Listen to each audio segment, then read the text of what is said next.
When my daughter told me I was too old-fashioned for her luxury wedding and uninvited me from the planning process, I didn't cause a scene or beg to be included.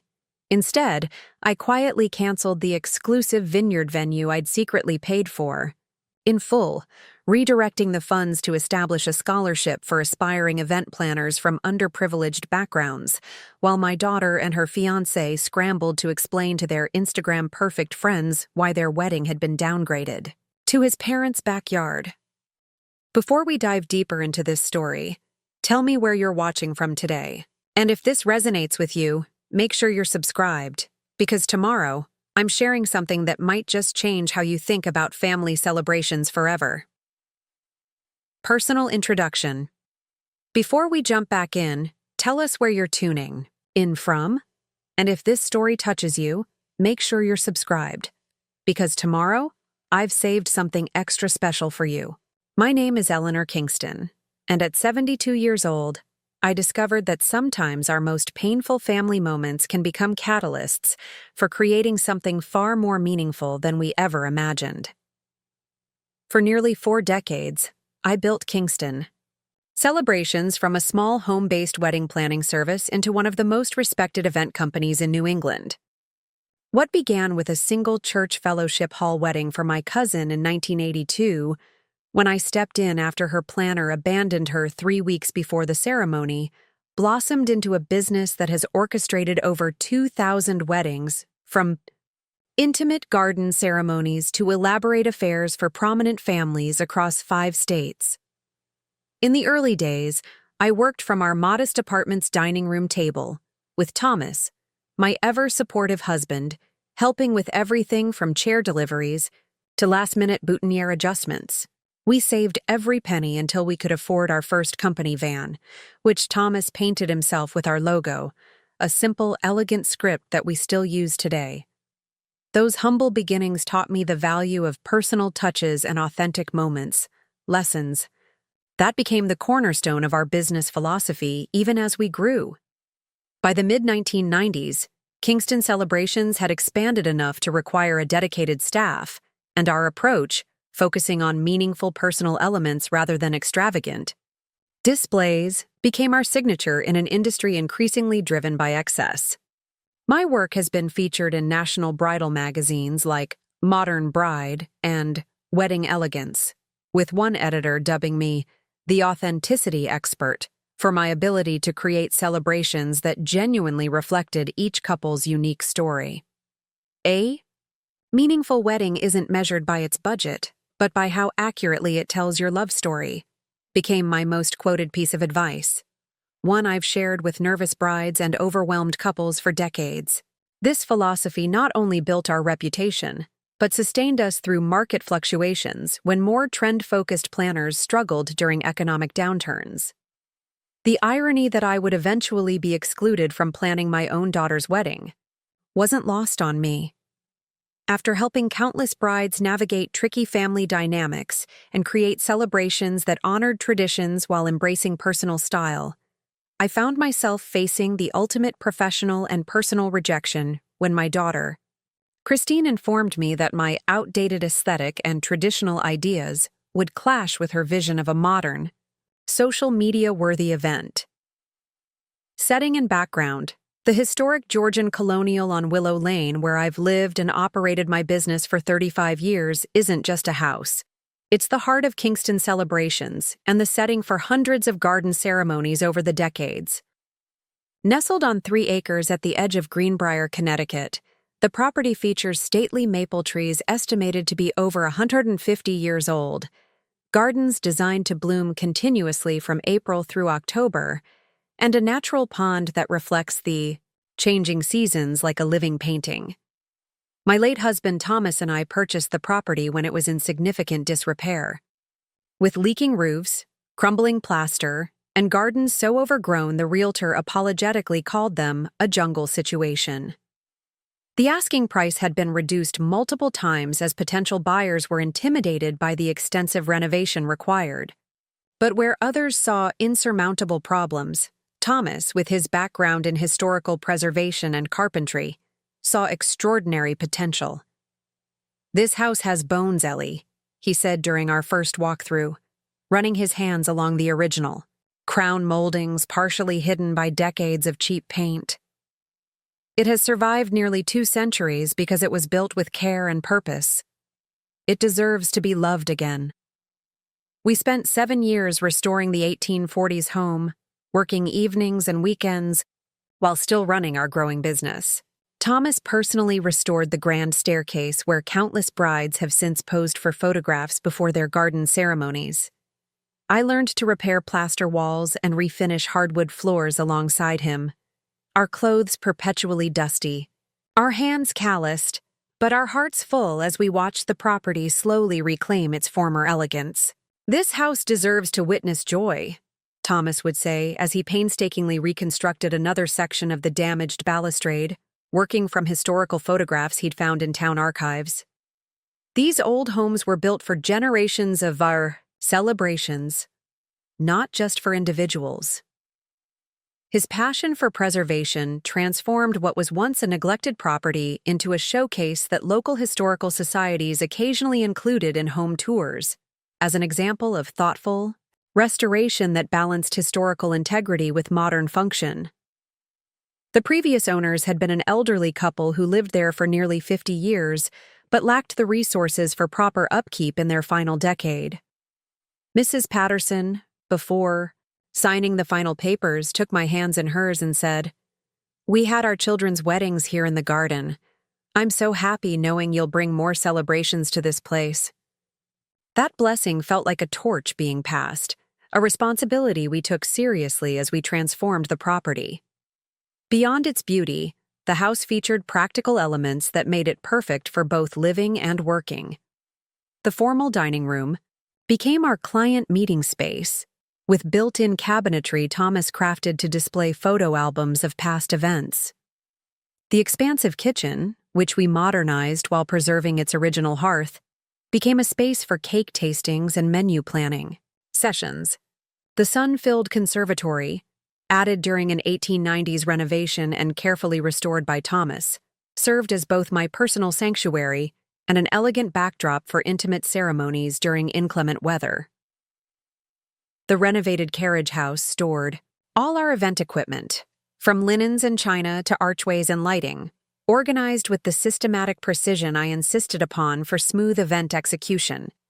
Most important to our operation were the expansive gardens that Thomas, an avid horticulturist who could coax blooms from seemingly impossible conditions, had designed specifically to provide a lush backdrop for photographs in every season. "Gardens should tell stories," he would explain to clients as he guided them through the property. "Each section should create a distinct feeling, a different backdrop for different moments." The rose garden with its central fountain became the most requested ceremony location, while the woodland garden with natural stone steps provided a more rustic, intimate setting that paired beautifully with simplicity-focused celebrations. Adding to the property's unique character was the caretaker's cottage, a charming 2-bedroom structure near the rear gardens that originally housed the groundskeeper for the estate. We had renovated it shortly after completing work on the main house, initially using it as accommodations for couples' out-of-town family members. That changed 12 years ago when it became home to Jessica, my assistant of 18 years, after her divorce left her struggling to find affordable housing for herself and her young son. Key relationship, Jessica Martinez had come into our lives when Thomas was still alive, initially helping with weekend events while studying business administration at the community college. Her first interview remains vivid in my memory. A crisp October afternoon with leaves swirling across the driveway as she arrived exactly 8 minutes early, noticeably nervous but impeccably presented. She was recommended by Sophia, a florist we frequently collaborated with, who mentioned that her cousin's daughter was exceptionally organized and desperately needs weekend work to support herself through school. Jessica had appeared precisely on time, dressed in a simple but elegant black dress that I later learned she had purchased from a thrift store and altered herself the night before. She carried a portfolio of creative inspiration images carefully, organized by theme and season, and despite her nervousness, maintained a dignified demeanor that immediately impressed both Thomas and me. "I can set up tables and arrange flowers, Mrs. Kingston," she had said with the slight accent that revealed her Guatemalan heritage. "But more importantly, I understand that weddings are about moments, not just decorations. A celebration should reflect the couple's journey and values, not just look pretty in photographs." That philosophy, so perfectly aligned with our company's approach, had sealed our decision immediately, though we conducted the full interview to be thorough. What stood out beyond her preparedness was the thoughtful way she answered our hypothetical, problem-solving questions, always prioritizing the couple's experience over convenience or convention. "If the grandmother cannot navigate the garden steps," she responded to one scenario, "we don't simply place her somewhere convenient, but separate. We reconfigure the entire seating to bring her central to the ceremony because her presence matters, more than our perfect initial arrangement." What had begun as weekend assistance gradually expanded as we recognized her extraordinary attention to detail and the genuine care she brought to every event. Jessica never treated any task as beneath. Her, pinning boutonniere with the same focused care she gave to coordinating complex reception timelines. She had an uncanny ability to anticipate problems before they materialized, carrying safety pins for unexpected wardrobe malfunctions and keeping spare boutonnieres hidden nearby when nervous groomsmen appeared particularly fidgety. By the time Thomas became ill with the heart condition that would eventually take his life, Jessica had become essential to our company's operations and reputation. During his illness, she took on increasing responsibility, protecting me from unnecessary stress and ensuring our business continued meeting the high standards we had established. She managed vendor relationships, trained new staff, and handled increasingly complex logistical challenges while I balanced caregiving with essential client interactions. "Jessica doesn't just coordinate events," Thomas had observed during his final months, watching from the conservatory as she efficiently directed a garden ceremony rehearsal. "She orchestrates memories with the precision of a conductor and the heart of a poet. That's rare, Eleanor. That's irreplaceable." His assessment proved prophetic in the difficult years following his death. While I maintained my role as the company's face and creative director, Jessica's behind-the-scenes management allowed Kingston Celebrations to continue thriving despite my periods of grief. When clients commented that our service quality remained impeccable despite our personal tragedy, it was largely Jessica's doing, her unflagging commitment to maintaining the standards Thomas and I had established. When her marriage collapsed, 12 years ago, her husband abandoning her and their 4-year-old son Miguel for a co-worker, Jessica faced immediate housing insecurity. The local rental market had skyrocketed, and as a single mother with limited income, her options were increasingly desperate.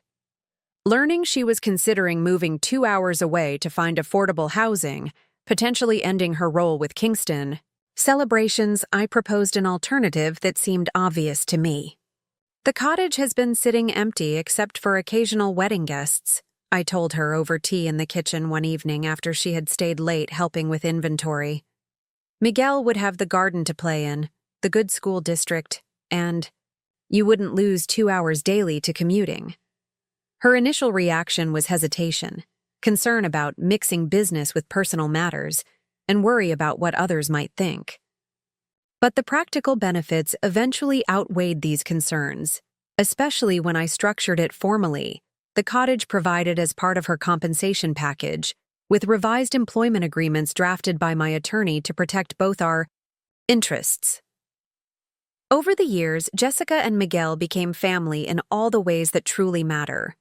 Miguel, now a thoughtful 16-year-old with his mother's work ethic and organizational skills, often helped with event setup during busy season. The cottage, which Jessica had made uniquely her own while respecting its historical elements, became an extension of our shared spaces rather than separate employee housing. We celebrated holidays together, shared meals several times weekly, and navigated life's challenges with mutual support that transcended conventional employer-employee boundaries. "You gave us stability when we had none," Jessica said on the 10th anniversary of her moving to the cottage, presenting me with a handmade album documenting our decade at Willow Lane through carefully preserved photographs and mementos. "But, more importantly, you gave us dignity by making it clear this was earned through work, not charity." This distinction between earned partnership and hierarchical benevolence characterized our relationship through the years. Jessica's role evolved from assistant to operations director, with her compensation reflecting her critical contributions to our continued success. Her natural creativity blossomed as she gained confidence, eventually developing our highly successful heritage integration approach for multicultural weddings that respectfully incorporated traditions from different backgrounds into cohesive celebrations. Family tension. My daughter Christine had never fully embraced the family business or understood my dedication to it. As a child, she occasionally enjoyed helping with small tasks at weddings, delighting in the princess-like atmosphere of bridal preparations. But as she entered adolescence, her perspective shifted dramatically. The behind-the-scenes work, the meticulous planning, the long hours, the emotional investment in each couple's vision, held little appeal compared to the glamorous results showcased in magazines. Thomas always managed Christine's periodic disinterest with good humor. "Not everyone is called to the celebration business," he would say when she complained about weekend events interrupting family plans. "She'll find her own path." His prediction proved accurate when she pursued fashion marketing at NYU, moving permanently to Manhattan after graduation, and quickly ascending through positions at increasingly prestigious firms. After college, she visited home only a few times each year for holidays or special occasions, each visit marked by a growing disconnection from the world that had shaped her childhood. While I understood her desire to establish independence, the subtle dismissiveness toward our work stung more than I acknowledged. During these increasingly infrequent visits, she would make comments that revealed her evolving perspective on my work and life choices. "Mom, you really should update your style," she suggested during last Thanksgiving, barely looking up while scrolling through her phone at the dinner table. "Nobody wants those traditional sit-down receptions anymore. Everything is interactive experiences and photo opportunities now.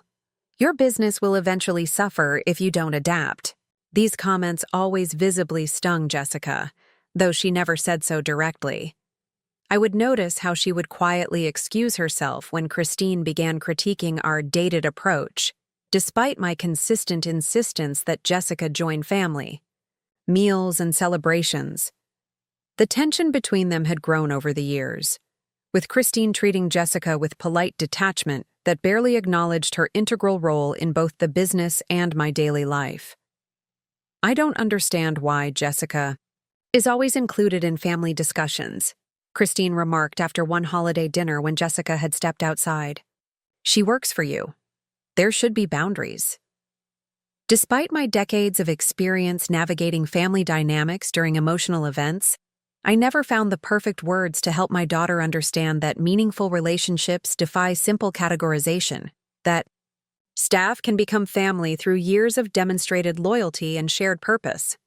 Christine's corporate experience had reinforced hierarchical thinking that left little room for the kind of organic connection that had developed between Jessica, Miguel, and myself over years of shared challenges and celebrations. "Mom, your prices are way too low for the work you do," Christine would point out whenever I mentioned a particularly challenging event we had executed beautifully despite budget constraints. "You're practically giving away your services compared to what NYC planners charge for half the effort. It's not good business sense to undervalue yourself."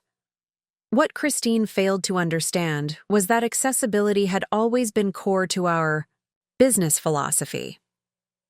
We intentionally maintained a range of service packages to accommodate different budgets, believing that meaningful celebrations shouldn't be restricted to only the wealthy. These weren't just business decisions, but values that had guided Kingston Celebrations since its founding, values Thomas and I had hoped would eventually resonate with our daughter, even if she chose a different professional path. Christine's perspective wasn't entirely surprising. As a marketing executive for luxury fashion brands, her worldview had always been shaped by exclusivity and status signaling. Her current position as director of influencer relations for Bellissima, an Italian luxury house, reinforced her perspective that value was determined by exclusivity rather than accessibility. In her professional realm, celebrations were performances for audiences rather than authentic expressions of commitment. Venues were backdrops for photography rather than spaces with meaning or history. Design choices were driven by what would generate attention rather than what reflected the couple's actual story or values. Her husband-to-be, Alexander Harrington IV, reinforced these tendencies. As an investment banker from a wealthy Boston family with a summer home in the Hamptons and a ski chalet in Aspen, he viewed weddings primarily as networking opportunities and status displays rather than meaningful life transitions. Their relationship had developed through exclusive social circles and shared ambition, rather than the deep compatibility Thomas and I had fostered through decades of partnership in both life and business. I had met Alexander only 3 times before. Their engagement, brief, cordial interactions during Christine's infrequent visits home. Each time, I noticed how differently Christine presented herself in his presence, more polished, more formal, occasionally interjecting with subtle corrections when I shared stories about her childhood or our family business. It was as though she were auditioning for a role rather than sharing her authentic self with someone she loved. The photograph they used for their engagement announcement in the New York Times spoke volumes. A professionally staged image on the rooftop of an exclusive Manhattan hotel.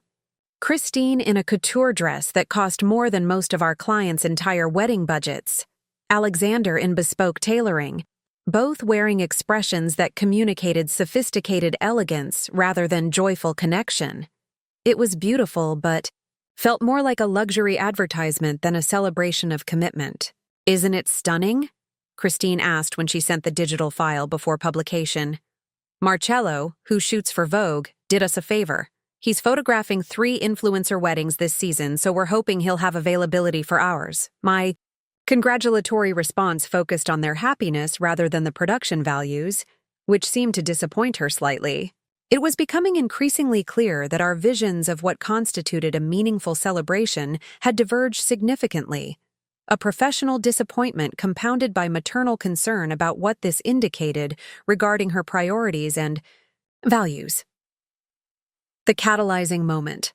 The tension around my role in Christine's wedding increased dramatically after her engagement. I had anticipated that despite our differences, she might want my professional expertise, if not my creative input, then at least my logistical experience or vendor connections. The conversation that shattered this expectation occurred during what I had hoped would be a joyful planning lunch at Celine, an upscale restaurant in Manhattan where Christine had insisted we meet.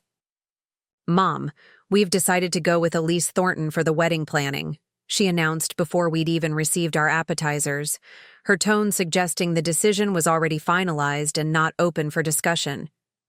"Her aesthetic is exactly what we're looking for, modern, luxurious, and perfect for the social coverage we're hoping to get."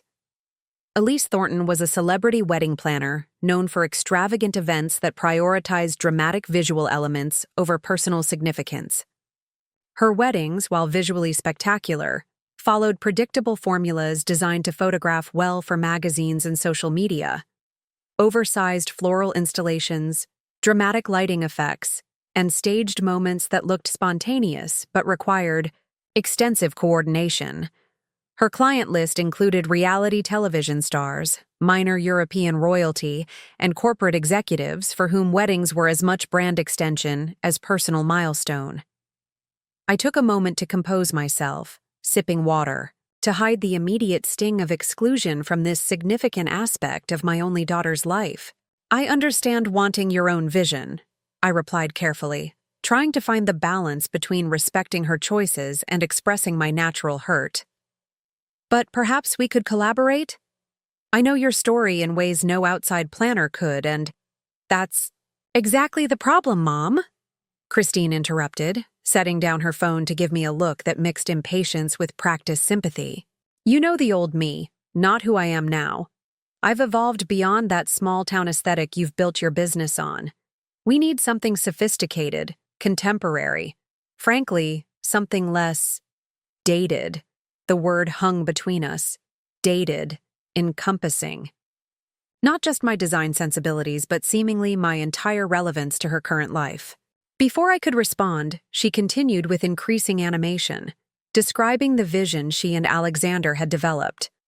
A luxury destination wedding at a vineyard estate, with multiple events spanning a weekend, each with different concepts, designed to create varied content for social media. Elise understands the importance of creating Instagrammable moments throughout the weekend, she explained, pulling up a digital mood board on her tablet. Each setting needs to offer at least 3 distinct photography vignettes that guests can use for their own social content, which extends our reach exponentially. The conversation grew increasingly painful as Christine outlined how my traditional sensibilities and outdated ideas would clash with her vision. She spoke of my potential role not as mother of the bride or seasoned professional, but as someone to be managed and contained, lest I somehow contaminate the carefully curated atmosphere they envisioned. We're thinking you could host a small rehearsal brunch, she offered, in what she clearly considered a generous concession. Something intimate for just the wedding party, but Elise would need to approve the styling, of course. Alexander joined us midway through lunch, greeting me with a perfunctory kiss on the cheek, before immediately launching into wedding discussions with Christine, as though I were merely an observer, rather than a central figure in both the event and the industry. His comments reinforced Christine's position with statements about ensuring the wedding reflected their personal brand and social positioning. Eleanor, he said, using my first name despite my preference for the more respectful Mrs. Kingston he had used when initially meeting me. We're inviting people who attend events designed by the industry's top talents. The wedding needs to meet certain expectations. I'm sure you understand that as a business person yourself. This framing, positioning my exclusion as a simple business decision rather than the deeply personal rejection it actually represented, somehow made it more painful rather than less. It stripped away the maternal relationship, reducing me to an outdated vendor whose services had been evaluated and found wanting. Throughout the meal, they referred to our vision and our aesthetic, with the practiced unity of business partners, rather than the joyful collaboration of a couple preparing for a meaningful life transition. As dessert arrived, Christine delivered what she clearly considered the final piece of their carefully constructed plan. We think it's best if you don't attend the planning meetings or venue visits, she said, her tone suggesting this was for my benefit rather than their convenience. It would be confusing for vendors to have another wedding planner present, even if you're there as my mother. And frankly, Mom, we're concerned your opinions might undermine Elise's authority with the design team. I sat there, fork suspended over an untouched chocolate soufflé, struck by the complete exclusion from a process that represented both my professional expertise and my maternal role. The message was unmistakable. I wasn't just unnecessary to their wedding planning. I was potentially detrimental to it. I see, I managed, setting down my fork as my appetite vanished entirely. And when were you hoping to secure your venue? Most exclusive properties book quite far in advance, as I'm sure Elise has mentioned. Christine and Alexander exchanged glances that suggested this was a point of tension. We're working on it, Alexander replied vaguely. There are a few promising options we're exploring. What changed the situation irrevocably was my discovery the following week, through an accidental email from Elise to Christine that was mistakenly copied to my business address, that they were struggling to secure their dream venue, the prestigious Hawthorne Vineyard Estate, which typically booked 2 years in advance. Without the Hawthorne booking, we'll have to compromise significantly on the entire concept, Elise had written. Their June cancellation was our only opportunity, and we simply can't secure the funds quickly enough to meet their non-negotiable payment timeline. The owner is quite firm on receiving the full booking fee by the end of this week, given the premium nature of their suddenly available date. The email continued with suggestions for. I had immediately thought of Christine's engagement, knowing she had always admired the property during the events we'd attended there throughout her childhood. In a gesture I had intended as a surprise gift, perhaps the most generous I could, offer both financially and professionally, I had already arranged to secure the date with a full payment, leveraging decades of professional goodwill and my excellent payment history with the venue. The estate's owner had agreed to keep my involvement confidential until I was ready to share the news with my daughter, understanding that I wanted this to be a special moment rather than a business transaction. "Consider it reserved for Kingston family use," Jonathan Hawthorne had said when accepting my bank transfer. "No need for contracts given our history, Eleanor. Just let us know the details when your daughter is ready to discuss specifics." But beyond the venue difficulties, the email thread revealed comments about me that struck deeply at both my professional identity and maternal heart. "My mother means well, but her ideas belong to another era," Christine had written in an earlier exchange included in the email chain. "She's simply too old to understand the kind of statement wedding we're envisioning. Better to minimize her involvement than have constant tensions about every modern element we want to incorporate." Have you handled situations like this before? Mothers who don't understand when they're not needed? These words, too old and not needed, seemed to pulse on the screen as I read them repeatedly, each repetition revealing new layers of rejection. The dismissal wasn't just of my aesthetic sensibilities, but of my relevance, my value, my place in my daughter's life during what should be one of its most significant moments. Jessica discovered me in my office that evening, still staring at the email exchange with a mixture of hurt and disbelief.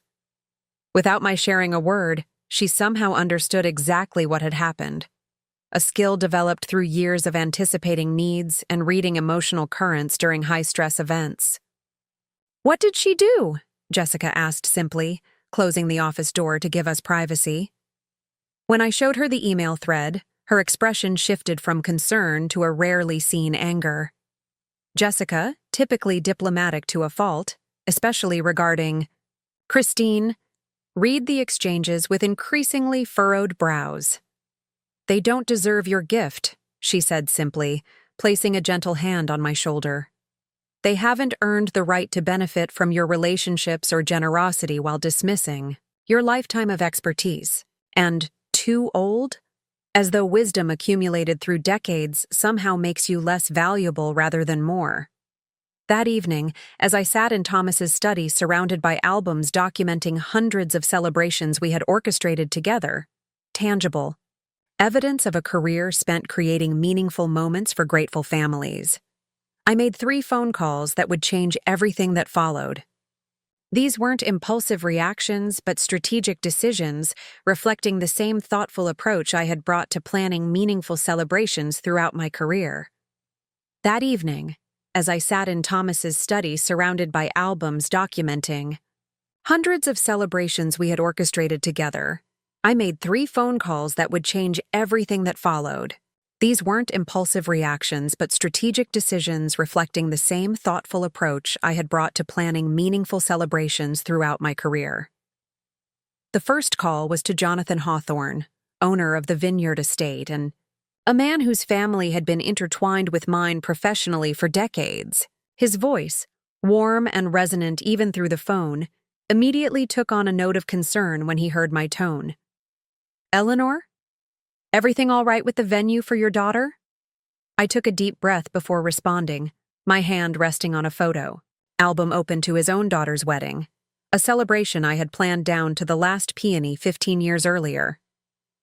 "Jonathan, I need to make a significant change to our arrangement, and I wanted to discuss it with you directly, rather than through staff." "Of course," he replied, the background noise suggesting he was moving to a quieter location. "What can I help with?" "The June date we discussed. I'll need to cancel that reservation," I explained, keeping my voice steady despite the emotional weight behind this decision. Some developments have made it clear that this isn't the right path forward.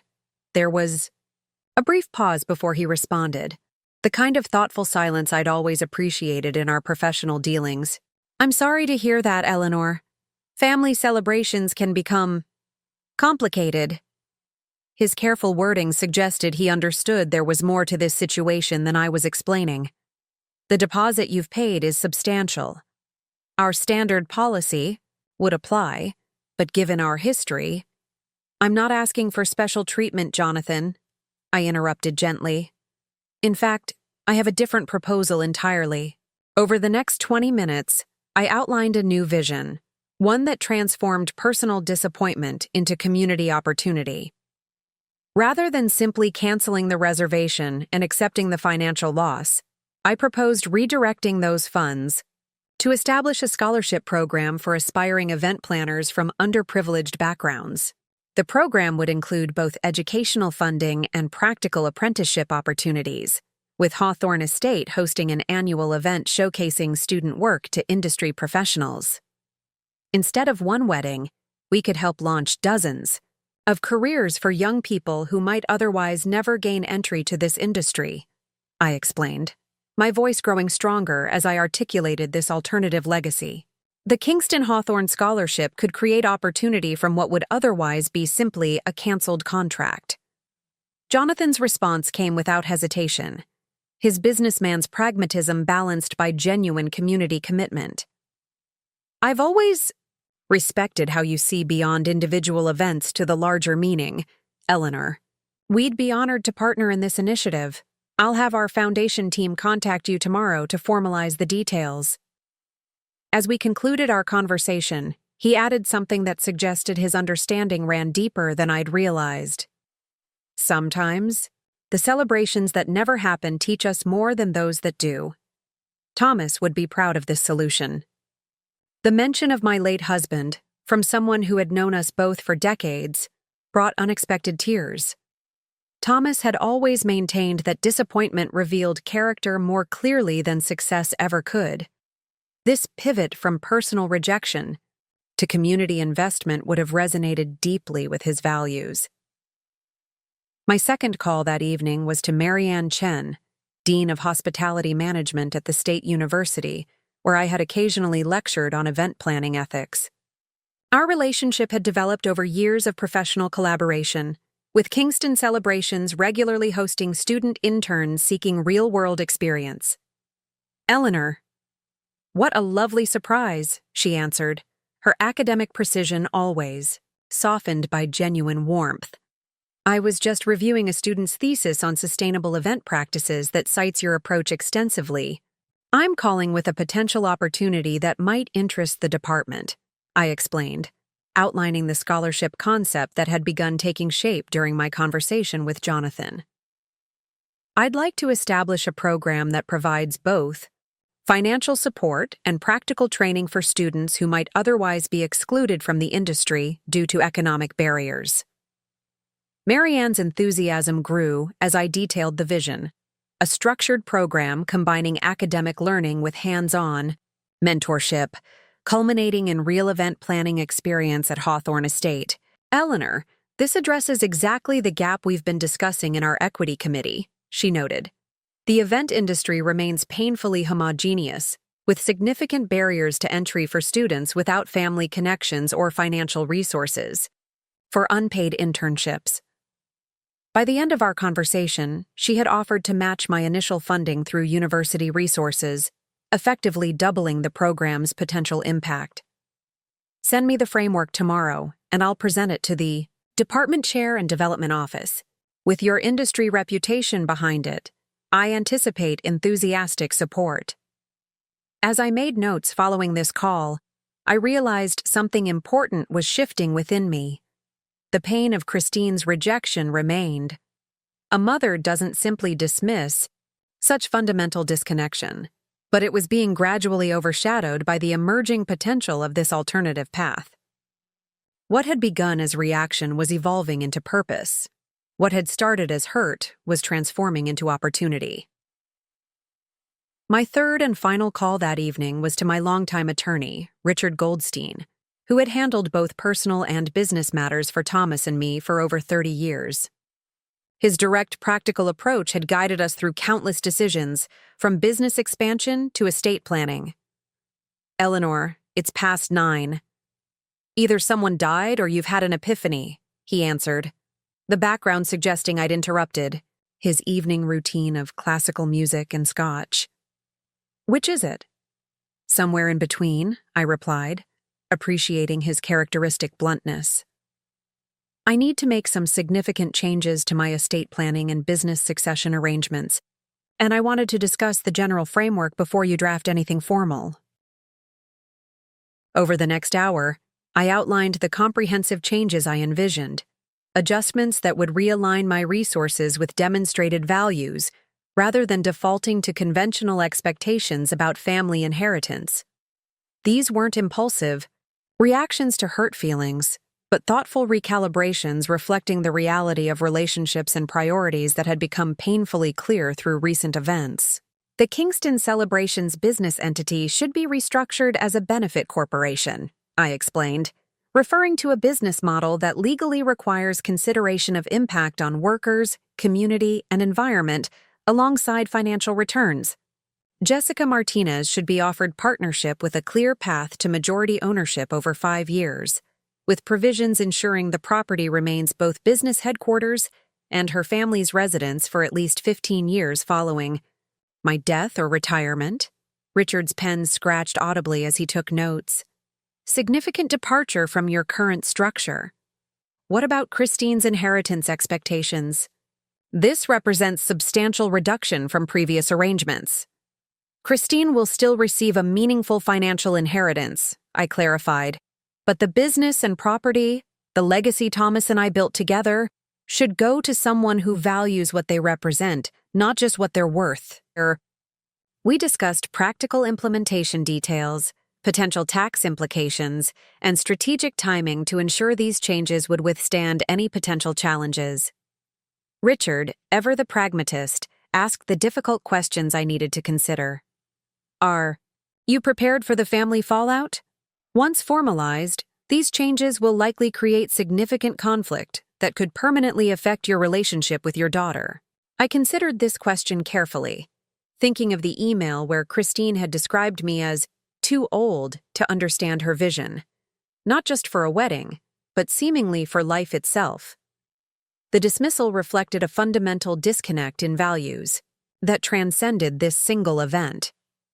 "The conflict already exists, Richard. I'm simply acknowledging reality rather than pretending we share values we clearly don't. Better to align my resources authentically than perpetuate false expectations." As I concluded this final call and prepared for bed, I felt a strange combination of sadness and clarity. The sadness came from recognizing the depth of disconnection with my only child. The clarity emerged from creating purposeful response rather than remaining passive in the face of rejection. Thomas had always maintained that meaningful lives required difficult choices aligned with core values. This evening's decisions honored that philosophy in ways that felt both painful and necessary. Jessica found me the next morning in the garden, where I had gone early to find solace among the spring blooms Thomas had planted years earlier. Without asking directly about my decisions, she brought coffee and quiet companionship, her way of providing support without intrusion. "The Jarvis wedding meeting is at 11, she eventually noted, referring to a consultation with new clients scheduled that morning. "I can reschedule if you need time." "No need," I replied, drawing strength from the routine and purpose of our work.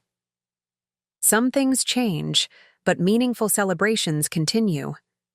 The Jarvis family deserves our full attention for their daughter's wedding. Jessica nodded, understanding the layers beneath my simple statement. "You've made decisions," she observed. Not questioning, but acknowledging. "I have. We'll discuss them when appropriate. For now, we have a bride who values tradition, parents who respect their daughter's vision while offering guidance, and a celebration to design that reflects authentic connection rather than social positioning that deserves our creativity and experience. The following weeks brought implementation of the decisions I had made that pivotal evening. Richard prepared comprehensive legal documentation, restructuring both business organization and estate planning according to my specifications. Marianne developed academic framework for the scholarship program, collaborating with her development team to create matching opportunities that would extend its impact.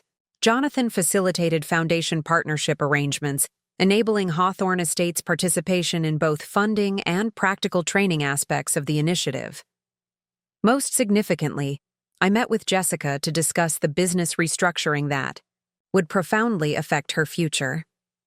We sat in the conservatory Thomas had restored, springtime sun filtering through antique glass panels onto the documents I had prepared.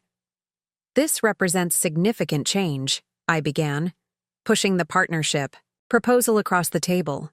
"Take time to review it with your own attorney before responding. The decision carries both opportunity and responsibility worth careful consideration."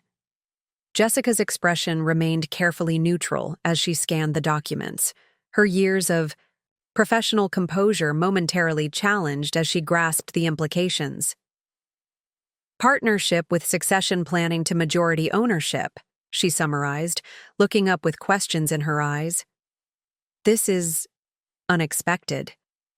"It shouldn't be," I replied, simply. "You've demonstrated commitment to our values and vision throughout 18 years. You understand that Kingston Celebrations isn't merely a business, but a philosophy about meaningful celebration and authentic connection. The legal structure should reflect the reality of your contribution and alignment with our founding principles." Her composure briefly faltered as she turned to the property provisions. The cottage and main house would remain connected to the business indefinitely. "For at least 15 years following my death or retirement," I confirmed, "ensuring stability for both the company and your family. Miguel should be able to complete his education and establish his own path without housing insecurity affecting his choices." Jessica set down the documents, her professionalism momentarily overcome by emotion. "Christine will see this as her inheritance being redirected." "Christine has made her values clear through both words and actions," I acknowledged. "These arrangements simply align resources with demonstrated priorities rather than defaulting to conventional expectations. She will still receive substantial financial inheritance, but the business legacy should continue through someone who values what it represents, not just what it's worth." After composing herself, Jessica asked the question that revealed her fundamental character, the reason I trusted her with this legacy in the first place. "Have you discussed these changes with Christine before finalizing them?" This concern for family reconciliation, despite Christine's dismissive treatment of Jessica over the years, demonstrated exactly the integrity that had earned my trust. Where Christine saw properties and assets, Jessica saw relationships and legacies. Where my daughter calculated value in market terms, Jessica understood worth in human connection. "Christine will be informed once the arrangements are formalized," I explained. Prior discussion would focus on financial implications rather than underlying values, creating negotiation instead of clarity. These decisions reflect aligned priorities demonstrated through years of consistent action, not reaction to single events. Jessica took the documents, promising to review them carefully, with legal counsel before making her decision. "Whatever comes of this, Eleanor, your confidence honors me. I'll consider this responsibility with the seriousness it deserves." 3 days later, after consulting with an attorney who specialized in small business partnerships, Jessica accepted the proposed arrangement with minor modifications protecting both our interests. The revised agreement was finalized with Richard's approval, creating new business structure that formalized Jessica's leadership role while establishing clear transition timeline for future operations. Meanwhile, the Kingston Hawthorne Scholarship program took shape with remarkable speed, catalyzed by Marianne's academic connections and Jonathan's business network. Within a month, The initiative had secured additional corporate sponsorships from event industry vendors, creating a comprehensive program that addressed both educational funding and practical barriers to industry entry. What had begun as response to personal rejection was evolving into community resource with potential impact far beyond individual circumstances. What I hadn't anticipated was how quickly news would travel through industry channels to Christine. The event planning world, despite its size, operates through close professional networks, with information flowing rapidly across seemingly separate spheres. Approximately 6 weeks after my pivotal evening of phone calls, Christine called me directly, something that had become increasingly rare in recent years. "Mom, is it true? Did you cancel our venue reservation at Hawthorne?" Her voice carried the sharp edge of someone who has heard news secondhand that should have come directly. "Rachel Morgan texted me that you've launched some scholarship program. Using our wedding venue slot? Please tell me that's incorrect." I took a deep breath, recognizing the moment of truth had arrived sooner than expected. The Hawthorne reservation I made as a potential gift has been redirected to establish an educational opportunity for young people entering the event industry, I confirmed, keeping my tone even. The Kingston Hawthorne Scholarship will provide both financial support and practical training for students facing economic barriers to entering the profession.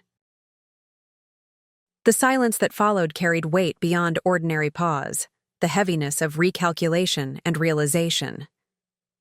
When Christine spoke again, her voice had shifted from indignation to calculation. "Mom, I don't understand. We've been working with Elise to secure that exact weekend at Hawthorne. She's been negotiating with them for months. Why would you interfere with our plans without even discussing it with me?" The selective memory this question revealed was almost breathtaking. "Christine, I secured that date months ago as a potential gift before learning you considered me too old to understand your vision and preferred I be excluded from the planning process entirely." "What are you talking about? When did I ever say that?" Her genuine confusion suggested she might not even remember writing those words in her email to Elise, a dismissal so casual she hadn't recognized its significance. "I received an email. Chain accidentally," I explained, keeping emotion from my voice through decades of professional training in crisis management. "You told Elise I was too old to understand your wedding vision and should be minimized to avoid tensions. You specifically requested I not attend venue visits or planning meetings to avoid undermining your planner's authority." Another weighted silence followed as Christine presumably recalled or reread her own words. When she responded, her tone had shifted again, this time to the careful management voice she likely used for difficult professional situations. "Mom, you've misunderstood. Wedding planning is stressful, and I was just trying to create clear boundaries. Of course, I value your experience, but this is my wedding, and I needed to establish my own vision without conflicting perspectives." The carefully constructed explanation might have seemed reasonable to someone who hadn't spent a career navigating family dynamics during emotional life events. But the gap between her words and actions remained unbridged by this retroactive rationalization. "The fundamental issue isn't the wedding planning, Christine," I responded gently. "It's the values revealed through this process. When you believed Hawthorne was unavailable, it became a problem for your concept and social positioning. When I redirected resources from a single celebration to educational opportunities for dozens of young people, you see interference rather than purpose." "That's unfair," she countered, heat returning to her voice. "You made this decision without consulting me, knowing it would affect my plans. Just as you made decisions about my role without consulting me, knowing they would affect our relationship," I observed. "The difference is that my decision creates opportunity from disappointment rather than simply accepting exclusion." Our conversation continued this pattern, Christine focusing on wedding logistics and perceived interference, while I attempted to address the underlying values disconnect those logistics revealed.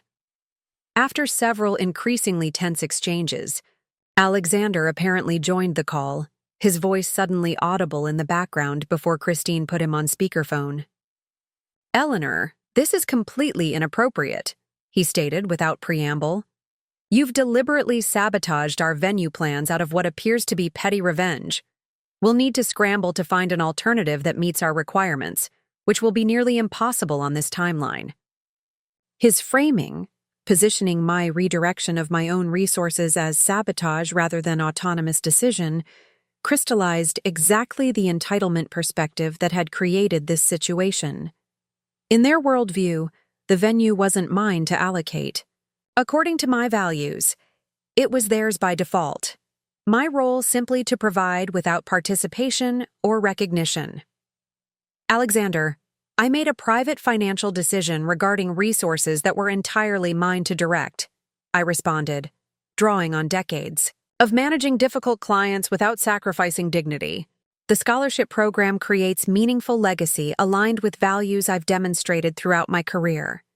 Your wedding remains entirely yours to plan, according to your vision and priorities, using resources you control." Christine's voice returned, now carrying the slight tremor that had always signaled her moving from frustration to tears since childhood. "So that's it? You're just going to ruin our wedding plans because you weren't included enough? Is this punishment for wanting something different from your outdated style?" The characterization stung despite my professional composure. "This isn't punishment, Christine. It's alignment. My resources supporting values I believe in, just as yours support what matters to you. You'll create exactly the wedding that reflects your priorities, and I've created a legacy that reflects mine."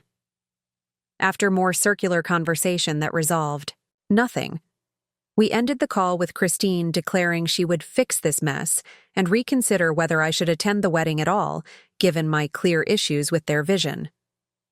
The threat of exclusion, meant to leverage maternal emotion to regain control, revealed how thoroughly she had misunderstood both my decision and my character.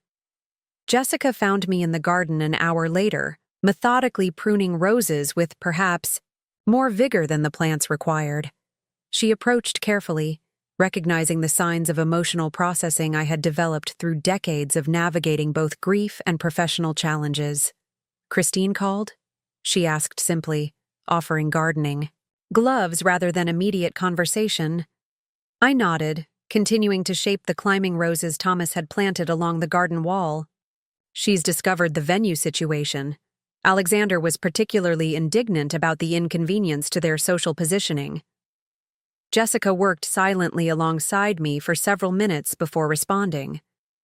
"When Miguel was small, he would have tremendous tantrums when expectations weren't met. Our family therapist said disappointment reveals underlying assumptions about what we believe we're entitled to. The intensity of reaction reflects the gap between expectation and reality." This observation, offering perspective without judgment, exemplified why Jessica had become so essential to both my business and personal well-being over 18 years. She could identify patterns without villainizing people, recognize dysfunctional dynamics without dismissing genuine emotion. Christine believed the venue was hers by right rather than potential gift, I acknowledged, setting down my pruning shears to look directly at this woman who had demonstrated more daughter-like care than my biological child in recent years. "The scholarship program threatens not just her wedding aesthetics, but her entire framework for understanding family resources and obligations." Jessica nodded, her expression thoughtful. "Restructuring expectations is harder than rearranging table settings. It requires reconsidering not just what we want, but who we believe ourselves to be in relation to others." In the days following Christine's call, I received a series of escalating communications that revealed the depth of disruption my decisions had created in her carefully constructed plans. First came texts demanding contact information for whoever's in charge at Hawthorne now, so she could fix the situation. These were followed by an email from Elise Thornton herself, professionally worded but clearly attempting to leverage industry connections to reverse the venue decision. "While I understand your desire to support educational initiatives," Elise wrote with careful diplomacy, Perhaps we could find an alternative approach that accomplishes your philanthropic goals without impacting Christine and Alexander's carefully developed wedding concept. My team has invested significant creative energy in designs specifically tailored to Hawthorne's unique architecture and landscape. I responded with equal professionalism, explaining that the scholarship program had been formally established through multiple institutional partnerships and corporate sponsorships, with legal frameworks already implemented. This isn't simply a venue reservation but a comprehensive educational initiative with momentum beyond my individual control at this point, I explained, attaching press materials from the university announcing the program's launch the following semester. When these approaches failed to produce the venue restoration they sought, more direct pressure followed. Christine's father, my ex-husband James, who had maintained minimal contact since our divorce 30 years earlier, called unexpectedly, his corporate litigation background evident in his approach to the situation. "Eleanor, this vindictive behavior is beneath you," he began without greeting. "Using your business connections to punish Christine for wanting her own wedding vision is precisely the controlling approach that characterized our marriage. I'm disappointed, but not surprised." The attempted reframing, casting autonomous decisions about my own resources as controlling behavior, revealed how thoroughly he misunderstood both the situation and the decades of personal growth since our relationship ended. Where Christine saw aesthetic rejection, James perceived power struggle, both missing the fundamental values alignment that actually drove my decisions. "James, it's been nearly 30 years since you've had any insight into my character or decisions," I responded calmly. "I've redirected resources I personally controlled toward creating educational opportunities aligned with values I've demonstrated throughout my career.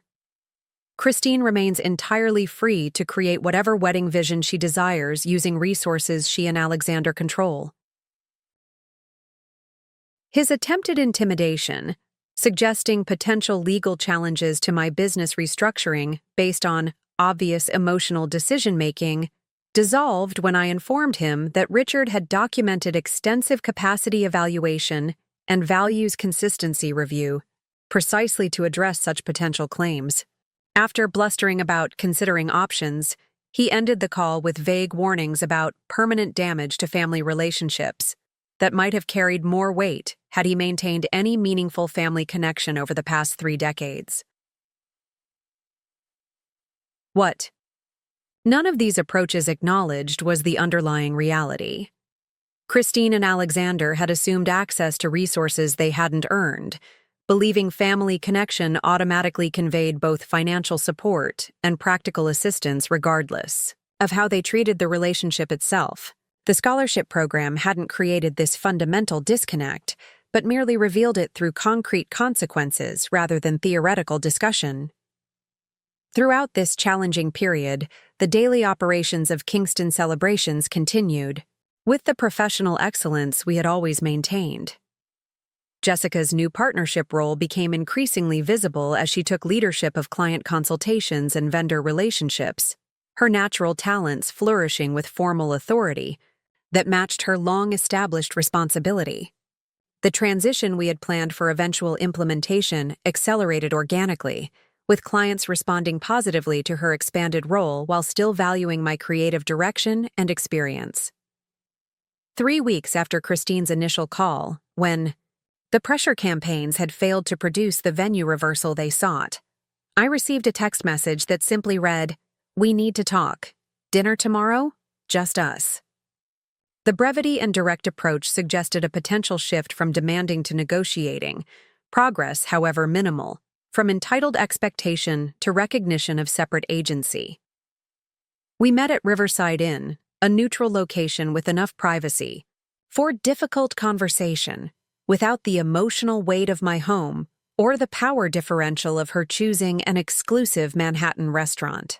Christine arrived precisely on time, dressed more casually than during our previous lunch, a subtle acknowledgement that status signaling might not be the most effective approach for this particular meeting.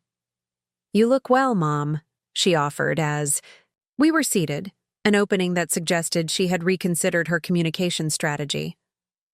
The garden must be beautiful this time of year. I accepted this small gesture toward normal relationship with a genuine smile.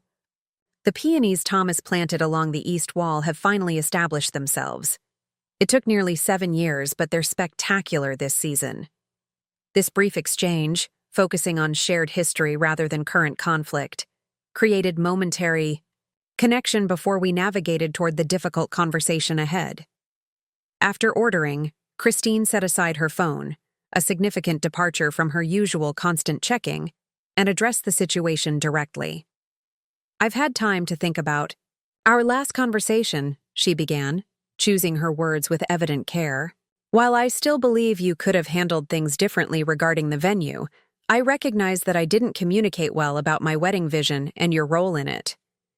This carefully constructed statement, acknowledging communication failure, without fully accepting responsibility for the underlying dismissal, represented Christine's version of conciliation.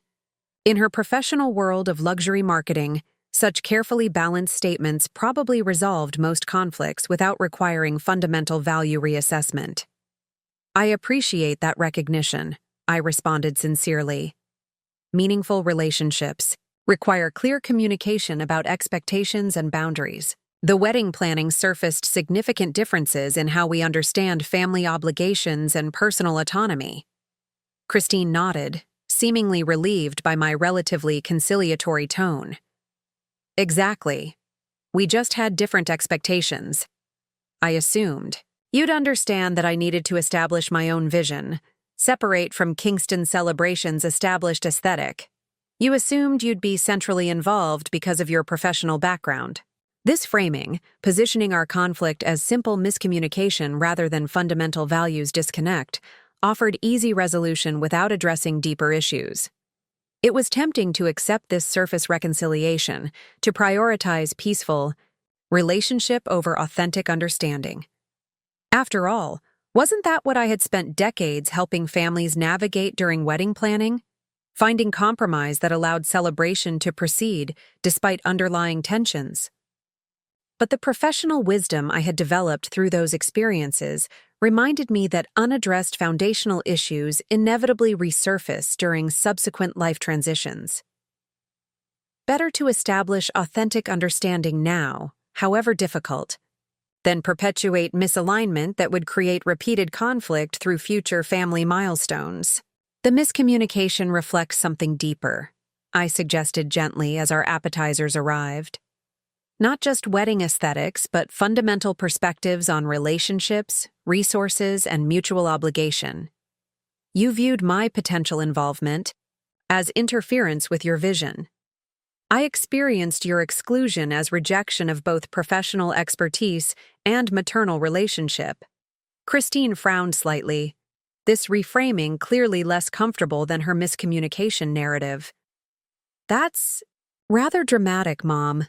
It's just a wedding, not some profound judgment on our entire relationship. You're taking my desire for independence far too personally." "The wedding itself isn't the core issue," I clarified. "It's what your approach revealed about expectations regarding my resources, connections, and role. You and Alexander assumed access to benefits of my professional relationships, while specifically excluding me from the process those relationships would support." Her expression shifted toward the defensive position I recognized from childhood confrontations about responsibility. "So, the scholarship program and changing your business structure was punishment for hurting your feelings? That seems extreme, even vindictive." "Those decisions weren't about punishment but alignment," I explained, maintaining calm despite the accusation.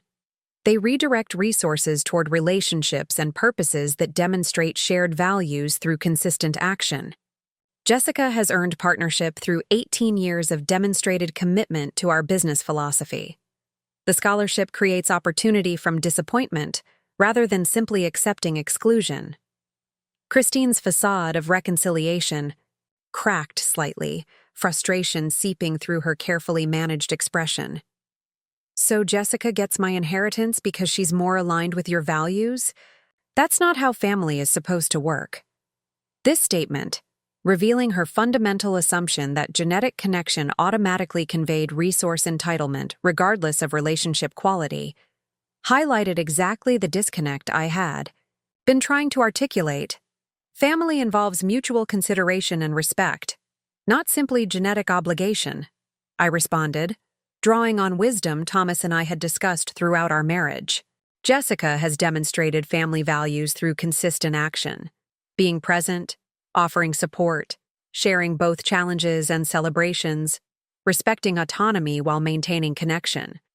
The legal restructuring simply acknowledges what has been true through demonstrated commitment over 18 years. Our conversation continued through dinner, cycling between Christine's attempts to reframe the situation as either miscommunication or emotional overreaction, and my efforts to address the fundamental values disconnect her wedding approach had revealed. While we maintained surface civility, the underlying tension remained unresolved. Her belief that family entitled her to resources regardless of relationship quality versus my conviction that meaningful connection required demonstrated values, alignment rather than simply genetic obligation. As we prepared to leave, Christine made one final attempt at resolution that revealed how thoroughly she had misunderstood my decisions. "What would it take to restore the original arrangements?" she asked, her tone suggesting business negotiation rather than family reconciliation. "If I included you more in the wedding planning, could the business and venue situation be reconsidered?" The transactional nature of this proposal, offering relationship inclusion in exchange for resource access, confirmed exactly the values disconnect I had been trying to articulate throughout our conversation. In Christine's framework, relationship was leverage for obtaining resources rather than meaningful connection worthy of nurturing for its own sake. The scholarship program has been formally established through multiple partnerships, I explained gently. The business restructuring reflects values alignment demonstrated through years of consistent action. Neither was conditional decision, dependent on your wedding choices, but recognition of authentic priorities revealed through this situation. As we said goodbye outside the restaurant, Christine's expression reflected frustrated calculation rather than emotional connection, assessing what leverage remained rather than considering what understanding might be possible. Her brief, formal hug conveyed social obligation rather than genuine affection, the physical embodiment of our fundamental disconnect. "I'll be in touch about the revised wedding details," she stated, already checking her phone as we separated. "We're exploring several alternative venues that might accommodate our vision, though obviously with significant compromises given the timeline challenges." Watching her walk away, I felt the complex emotion that had characterized our relationship increasingly over the years. Love complicated by fundamental misalignment, maternal connection strained by values disconnect that no amount of polite conversation could fully bridge. The wedding venue situation hadn't created this gap, but merely revealed its depth through concrete circumstances rather than theoretical discussion. As I drove home along roads I had traveled for decades, I reflected on how differently this evening had unfolded from what Christine had likely anticipated. She had approached our dinner as negotiation strategy, expecting that offering increased wedding involvement would leverage emotional vulnerability to restore venue access and business inheritance. The transactional nature of this approach, relationship as bargaining chip rather than intrinsic connection, revealed exactly why the business legacy belonged with someone who understood its fundamental values rather than its market worth. Jessica was still working in the office when I returned, finalizing details for an anniversary celebration scheduled that weekend. She looked up with quiet concern as I entered, her expression asking questions she was too respectful to voice directly. "Christine believes I'm punishing her for wedding choices by redirecting resources she viewed as her entitlement," I summarized, settling into the chair across from her desk. The same desk where Thomas had once sketched garden layouts while I finalized event timelines, our partnership flowing seamlessly between creative vision and practical implementation. Jessica nodded, thoughtfully, Recognizing other perspectives requires understanding there are multiple valid centers of experience beyond our own. Some people never develop that capacity. This observation, compassionate without excusing harmful behavior, exemplified exactly why Jessica had earned both my trust and the business legacy through demonstrated character rather than assumed entitlement. Where Christine calculated transactions, Jessica built connections. Where my daughter assessed market value, my partner recognized human worth. Tomorrow we focus on the Matthews anniversary, I stated, turning toward the event board where photographs and notes detailed the celebration for a couple renewing vows after 50 years together. Their children have arranged video messages from grandchildren across the country, and the great-grandchildren are performing a song they've rehearsed secretly for months. Jessica smiled, understanding my shift toward meaningful work as healthy, refocusing rather than avoidance. Mr. Matthews called again to confirm we have comfortable seating arranged for their original wedding party members. 80-year-old knees need extra consideration, he specified. This simple detail, an elderly couple prioritizing their friend's comfort while celebrating their own milestone, highlighted everything our business had always valued. Meaningful connection, thoughtful consideration, celebrations that honored relationships rather than showcasing status. The contrast with Christine and Alexander's personal brand wedding concerns couldn't have been more stark or clarifying. As we reviewed final arrangements for this anniversary celebration, a genuine expression of 50 years commitment rather than social media opportunity, I felt renewed certainty about the decisions I had made. The scholarship program would create opportunities for young people to enter our profession with values-centered training. The business restructuring would ensure Kingston Celebrations continued prioritizing meaningful connection over market positioning. Both represented alignment between resources and demonstrated values rather than defaulting to conventional expectations about family obligation or inheritance entitlement. The weeks following my dinner with Christine unfolded with the methodical progression that had characterized both my professional and personal approach to challenging situations throughout my life. Rather than dwelling on the unresolved tension with my daughter, I channeled my energy into implementing the initiatives that would transform disappointment into meaningful legacy. The Matthews 50th anniversary celebration proved to be exactly the reminder I needed about what truly constituted meaningful events. Watching Harold and Evelyn Matthews surrounded by generations of family, friends who had known them for decades, and even the minister who had performed their original ceremony, I was struck by the authentic joy that permeated every aspect of their celebration. The secret is forgiveness, Harold confided during a quiet moment as I adjusted his boutonniere before the vow renewal. Not the dramatic kind people talk about, but the daily kind nobody mentions. Forgiving the small disappointments that could harden into resentment if you let them. Evelyn, overhearing as she approached, added her perspective with the comfortable interruption of long-married couples. And recognizing the difference between who someone is and who you wished they would be, she said, patting her husband's arm affectionately. The moment I stopped trying to make Harold more ambitious and appreciated his contentment instead, our marriage improved immeasurably. This wisdom, shared casually as we prepared for their ceremony, resonated deeply with my current situation. Perhaps true reconciliation with Christine would require accepting who she actually was rather than who I had hoped she would become. The challenge wasn't abandoning my own values, but recognizing that forcing alignment where none existed served neither of us.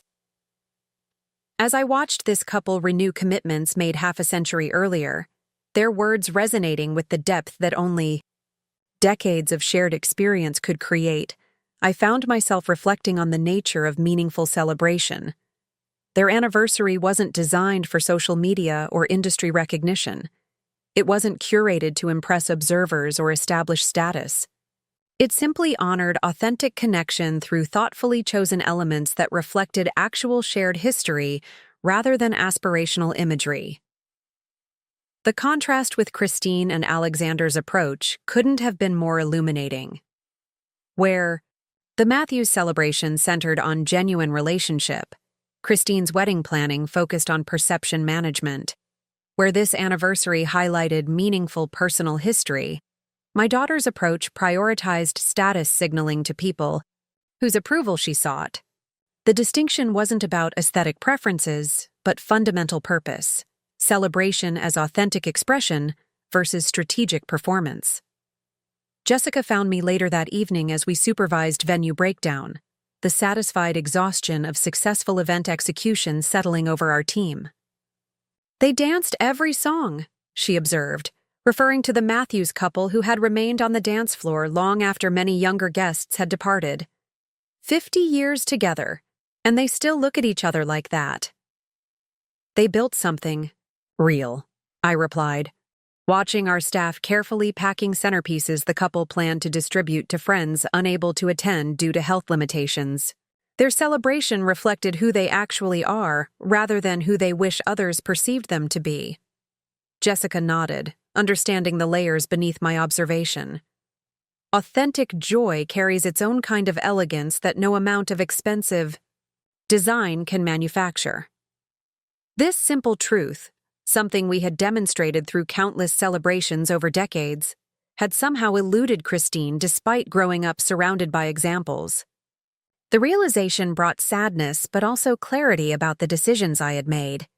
The business legacy belonged with someone who understood its fundamental philosophy, rather than someone who simply valued its market position or material assets. The following Monday brought formal implementation of the business restructuring Richard had prepared. Jessica and I signed partnership documents in Richard's office, the legal formalities reflecting relationship and values alignment demonstrated through 18 years of shared purpose.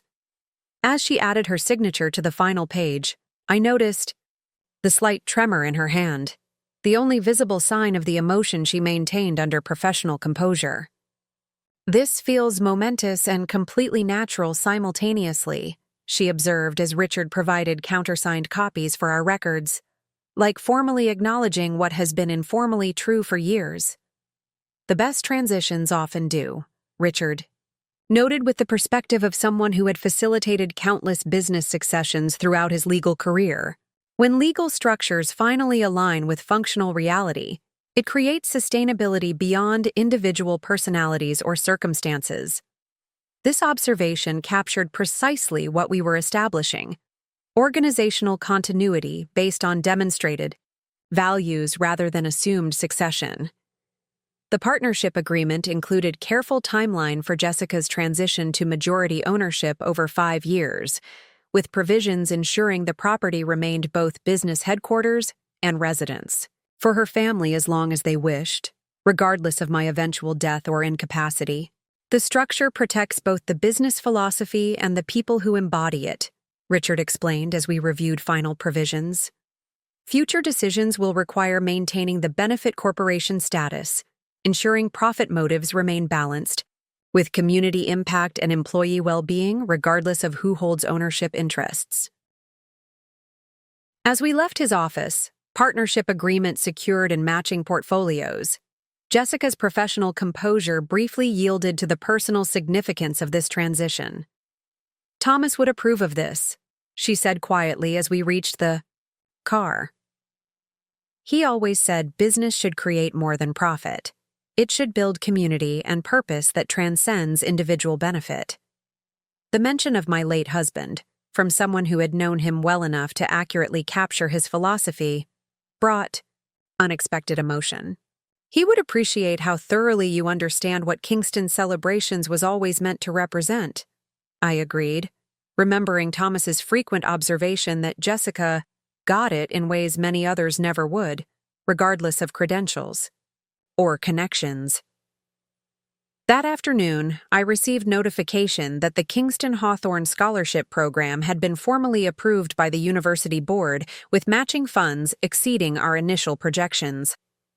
Marianne's strategic presentation had attracted additional corporate sponsorships from hospitality industry partners, creating comprehensive initiative that would support not just educational expenses, but practical training opportunities previously Available only to students with family connections or financial resources for unpaid internships.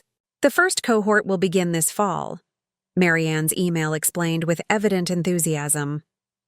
The selection committee includes both academic representatives and industry professionals to ensure we identify candidates with both academic potential and practical aptitude for the field. Jonathan Hawthorne called shortly after, his characteristic directness immediately apparent. Eleanor, the Foundation Board has unanimously approved the expanded version of our partnership agreement. Rather than just the annual showcase event, they've authorized 3 additional student training events throughout the year. The Vineyard will essentially become a teaching venue for the program beyond its regular operations. This expansion, taking the initiative beyond what I had initially envisioned during that first pivotal phone call, demonstrated how thoroughly the concept had resonated with values-aligned partners. What had begun as redirection of wedding venue deposit had evolved into comprehensive educational initiative with potential to transform industry access for students who would otherwise be excluded by financial barriers or lack of professional connections. The first event will be a harvest season reception featuring student-designed elements, Jonathan continued, his business efficiency balanced by genuine commitment to the program's purpose. We're targeting potential employers and industry influencers as guests, creating immediate networking opportunities for scholarship recipients while showcasing their work to people who can offer internships and entry-level positions. As these plans developed with remarkable momentum, I maintained appropriate communication with Christine regarding her wedding, the core relationship requiring attention regardless of our values disconnect. My weekly messages provided simple updates about my availability and willingness to participate however she deemed appropriate, without pressure or expectation. This approach respected her autonomy while maintaining maternal connection despite our unresolved tensions. Her responses remained minimal, primarily logistical rather than relational. The new date is September 18th at the Robertson Estate. Read one typically brief message. Ceremony at 5:30 p.m.? Let me know if that presents any scheduling conflicts. The venue she had selected, a recently renovated property operated by a luxury hotel group, represented precisely the kind of aesthetically perfect but historically generic location that aligned with her vision. Unlike Hawthorne, with its generations of family ownership and distinctive architectural character, the Robertson offered meticulously designed Instagram opportunities without the inconvenience of genuine history or personality that might distract from carefully curated visual narrative. I confirmed my availability immediately, adding brief personal note that maintained connection without imposing. The early autumn timing should provide perfect weather.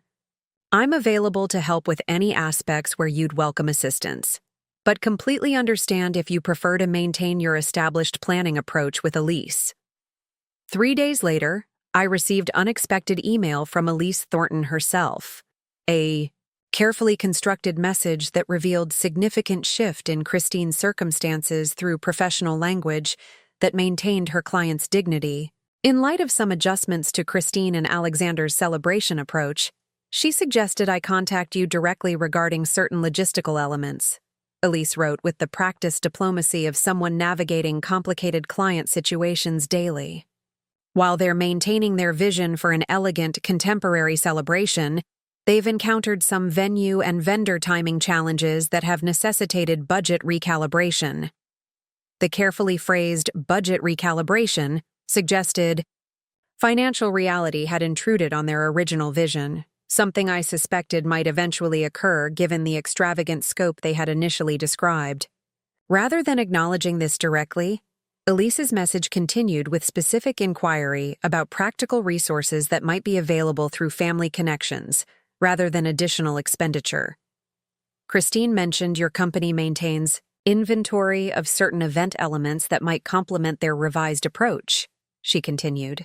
Specifically, they're interested in potentially accessing your garden ceremony archway, select lounge furniture, and possibly some of your specialty lighting equipment, if such arrangements could be considered. This request, coming through professional intermediary rather than direct family conversation, revealed volumes about Christine's continued perspective. Despite needing practical assistance, she preferred maintaining transactional approach rather than authentic reconciliation that might acknowledge interdependence or mutual consideration. The resources were still viewed as assets to be accessed rather than shared elements of family relationship requiring reciprocal respect. After consulting with Jessica regarding scheduling availability and equipment needs for our contracted events, I responded with professional courtesy matching Elise's approach. Kingston Celebrations would be pleased to provide the requested items for Christine and Alexander's wedding at no charge, provided their date doesn't conflict with prior client commitments. Jessica Martinez will coordinate specific inventory, availability, and delivery logistics directly to maintain clear communication channels. By directing technical arrangements through Jessica rather than personal negotiation with Christine, I established appropriate business protocol while respecting my daughter's preference for maintaining distance. This approach provided requested assistance without leveraging it for emotional reconciliation, honoring her autonomy while demonstrating continued support despite our unresolved differences. What I hadn't anticipated was how this arrangement would create unexpected bridge between Jessica and Christine through necessary planning conversations. Their initial contact, carefully professional on both sides, gradually evolved into more substantive communication as practical details required increasing coordination. Christine actually asked about our specialty champagne flutes yesterday, Jessica mentioned during our weekly planning meeting, her tone suggesting mild surprise. Not demanding them, but genuinely inquiring if they might be available since they apparently match some design element Elise has selected. That represents progress of sorts, I observed. Consideration rather than expectation. Jessica nodded, thoughtfully. She also asked about your hydrangea timing, whether the South Garden plants might be blooming for potential pre-ceremony photographs at the house.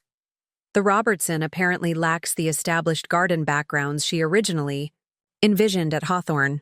This inquiry, suggesting Christine was reconsidering previously rejected connection to family property despite her alternative venue, offered tentative hope for potential reconciliation beyond transactional arrangements.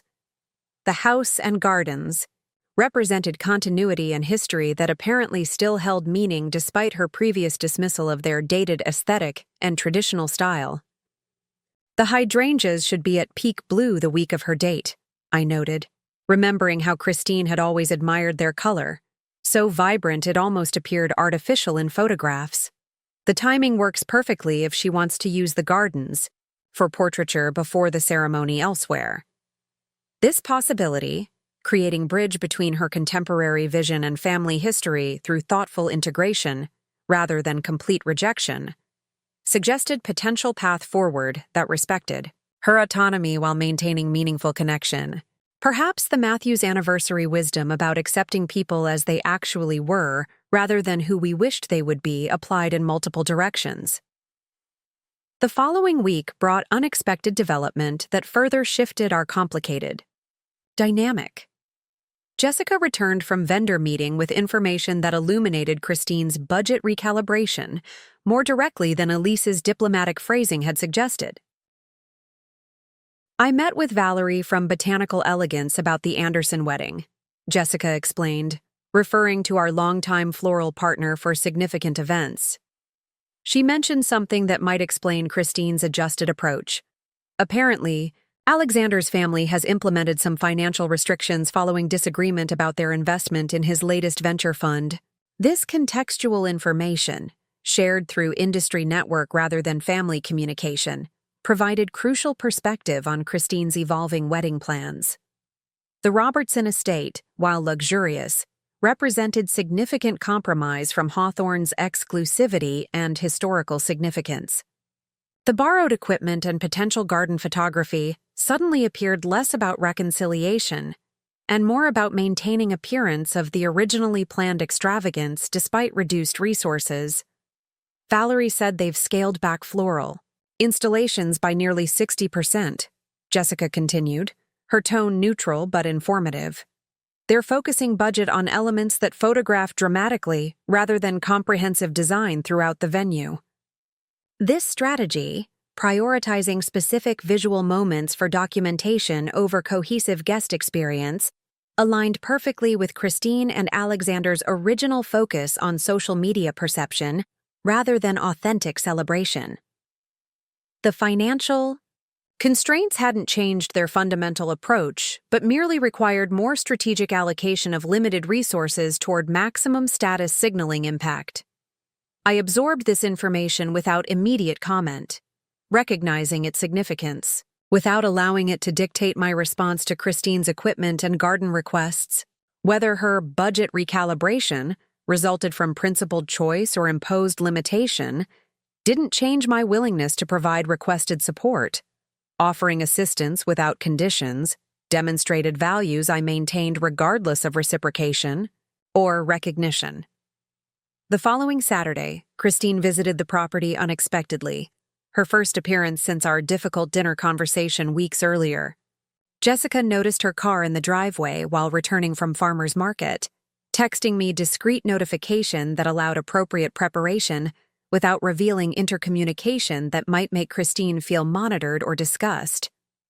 I found my daughter in the south garden, examining the hydrangeas whose blooming schedule she had inquired about, her expression thoughtful rather than the calculated assessment I had anticipated.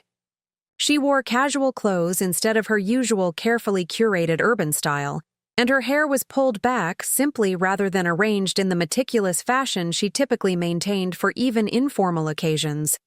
"The blue is even more intense than I remembered," she observed as I approached, not turning but clearly aware of my presence. "They never photograph accurately, always look artificially enhanced even though they're completely natural." Thomas spent 3 years adjusting the soil acidity to achieve that particular shade, I replied, settling on the nearby bench rather than standing over her, creating space for conversation without pressure or confrontation. He was absurdly proud of them, like he'd invented blue hydrangeas rather than simply creating optimal growing conditions. This memory, shared family history connecting her to the stepfather who had raised her since age 8, created momentary bridge across our recent tensions. Christine smiled slightly, still examining the blossoms rather than making eye contact. "He used to make me test the soil pH with that little kit he kept in the garden shed. I thought it was actual science back then." He believed gardening was the perfect combination of science and art, I acknowledged, watching her gently touch a bloom without disturbing its position. Measurable elements like soil chemistry combined with completely subjective aesthetic judgments about beauty. We sat in surprisingly comfortable silence for several minutes, the garden providing neutral territory where connection could exist without immediately addressing unresolved tensions. Eventually, Christine settled beside me on the bench, maintaining slight physical distance but initiating conversation more directly.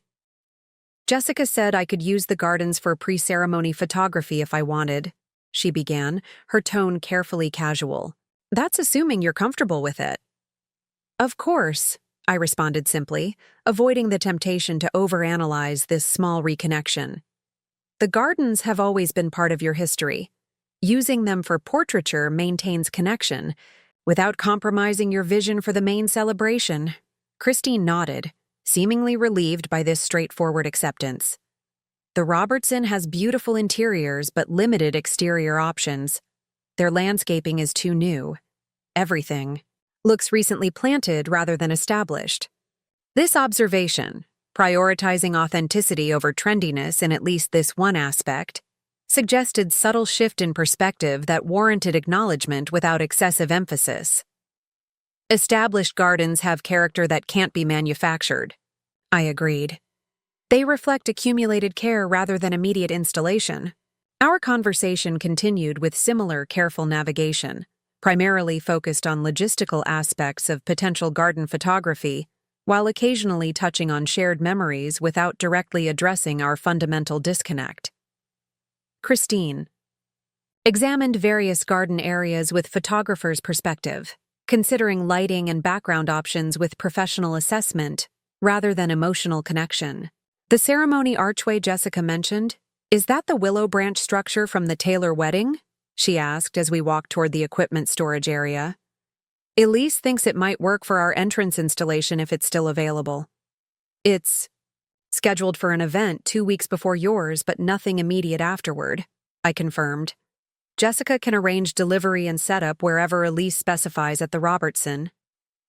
As we reviewed available equipment together, Christine maintained primarily professional demeanor, event client rather than daughter, but occasionally revealed glimpses of more personal connection through specific memories or observations. She recognized pieces from celebrations she had attended throughout childhood, sometimes noting how particular items had been repurposed or refined over years of use in various contexts. You always find ways to make things evolve rather than replace them, she observed while examining lighting fixtures Thomas had originally constructed for a client's 25th anniversary that had subsequently been adapted for dozens of different celebrations through thoughtful modification rather than wholesale replacement. This observation, acknowledging fundamental philosophy of finding renewed purpose rather than discarding for momentary trends, suggested potential understanding that transcended our aesthetic differences.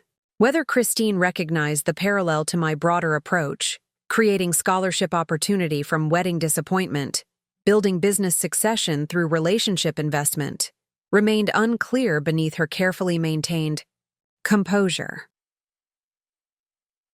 As her visit concluded, Christine hesitated briefly before addressing the underlying tension that had remained largely unspoken throughout our garden tour and equipment inventory. I appreciate the access to these resources, she acknowledged with formal precision that maintained emotional distance. It helps address some of the adjustments we've had to make to our original concept. The carefully vague adjustments allowed her to reference changed circumstances without directly acknowledging either Alexander's family's financial restrictions or her own recalibrated expectations. I accepted this limited openness without pressing for greater vulnerability that might disrupt our tentative reconnection. Family resources should support meaningful celebrations, I responded simply. The equipment is practical assistance that doesn't require philosophical alignment about event design approaches. Christine nodded, this distinction between practical support and values validation apparently resonating with her current perspective.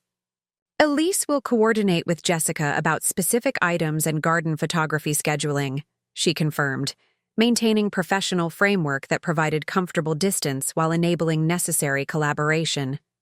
As she prepared to leave, Christine paused beside her car, finally making direct eye contact with uncharacteristic vulnerability. Is Jessica's son still planning architecture studies? I remember you mentioning his portfolio development in one of your messages. This unexpected inquiry about Miguel, showing interest in Jessica's family beyond transactional arrangements, suggested potential shift toward recognizing the human connections that transcended formal business roles. Whether motivated by genuine interest or calculated relationship management remained unclear, but the question itself acknowledged Jessica's life beyond employment. He's been accepted to 3 programs for next fall, I confirmed. Currently, deciding based on specialized focus areas and potential internship opportunities during study. Christine nodded, absorbing this information without immediate response before offering puzzling parting comment. Alexander's cousin is a principal at DLM Associates. They often provide internships for promising students. I could mention Miguel's interest if that would be helpful. This unexpected offer, extending professional connection to Jessica's son despite previously dismissing her as just staff, suggested complex recalibration occurring beneath Christine's carefully maintained facade. Whether representing genuine, values shift or strategic relationship management, the gesture acknowledged interconnection beyond transactional exchanges that had previously characterized her approach. That's thoughtful, I responded, acknowledging the offer without over-interpreting its significance. Miguel is still evaluating options, but additional possibilities are always valuable during the decision process. As Christine drove away, I remained in the garden reflecting on the subtle shifts our interaction had revealed. The fundamental disconnect regarding wedding vision and business succession remained unresolved, but tentative bridges had formed through practical collaboration and small gestures acknowledging interdependence rather than transactional exchange. Jessica found me still sitting among Thomas's hydrangeas nearly an hour later, her approach respectfully cautious to avoid interrupting important reflection. Christine was here quite a while, she observed, settling nearby without expectation of detailed disclosure. Equipment inventory questions? Partly, I acknowledged, appreciating her balance between interest and respect for privacy. She's considering using the gardens for pre-ceremony photography. The Robertson apparently lacks established landscape backgrounds. Jessica nodded thoughtfully. Manufactured perfection versus authentic character. Interesting that she recognizes the difference in this specific context. This observation captured precisely the nascent evolution our interaction had suggested. Christine potentially recognizing value in authenticity within limited parameters while maintaining broader focus on curated perception. Whether this represented genuine perspective shift or merely practical adaptation to financial constraints remained unclear, but the recognition itself offered hope for potential understanding beyond our immediate circumstances. She mentioned Alexander's cousin potentially providing architecture internship information for Miguel. I added, watching Jessica's expression register appropriate surprise at this unexpected connection. It seems her perspective on relationship boundaries might be evolving somewhat. Interesting timing, Jessica noted, without cynicism, but with realistic assessment. Though motivation matters less than action in practical terms. Miguel would certainly appreciate additional professional connections during his program decision process. This balanced response, acknowledging potential strategic calculation without dismissing positive impact, demonstrated the emotional maturity that had made Jessica such a valuable partner in both business and personal contexts throughout our 18-year relationship. Where I might analyze underlying motivations seeking evidence of genuine reconciliation, she focused on practical outcomes benefiting her son regardless of Christine's complex intentions. That evening, I received a brief message from Christine confirming specific equipment requests Jessica would coordinate with Elise. The closing line suggested tentative movement toward more personal connection beyond transactional arrangements. The garden photos will maintain connection to family history while creating something new. That balance seems important somehow. This observation, acknowledging value in integrating history with innovation rather than wholesale rejection of tradition, represented subtle but significant evolution from her previous positioning of my outdated aesthetic, as incompatible with her contemporary vision. Whether driven by financial necessity or genuine perspective shift, the willingness to find integration rather than insisting on complete separation suggested potential path toward relationship repair, despite our fundamental differences. The following weeks brought steady implementation of both the scholarship program and business transition plans, with remarkable momentum generating results beyond my initial expectations. Mary Ann's academic leadership attracted additional industry partners seeking involvement with the innovative training approach, creating expanded opportunity network for scholarship recipients beyond original projections. We've secured commitments from 17 companies for paid internship positions, she reported during planning meeting at the university. Not just token involvement, but substantive professional opportunities with potential career advancement for students demonstrating aptitude and commitment.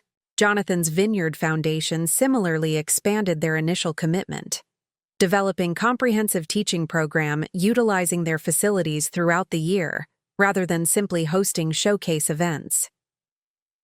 Our events management team will provide structured mentorship during actual client installations, he explained.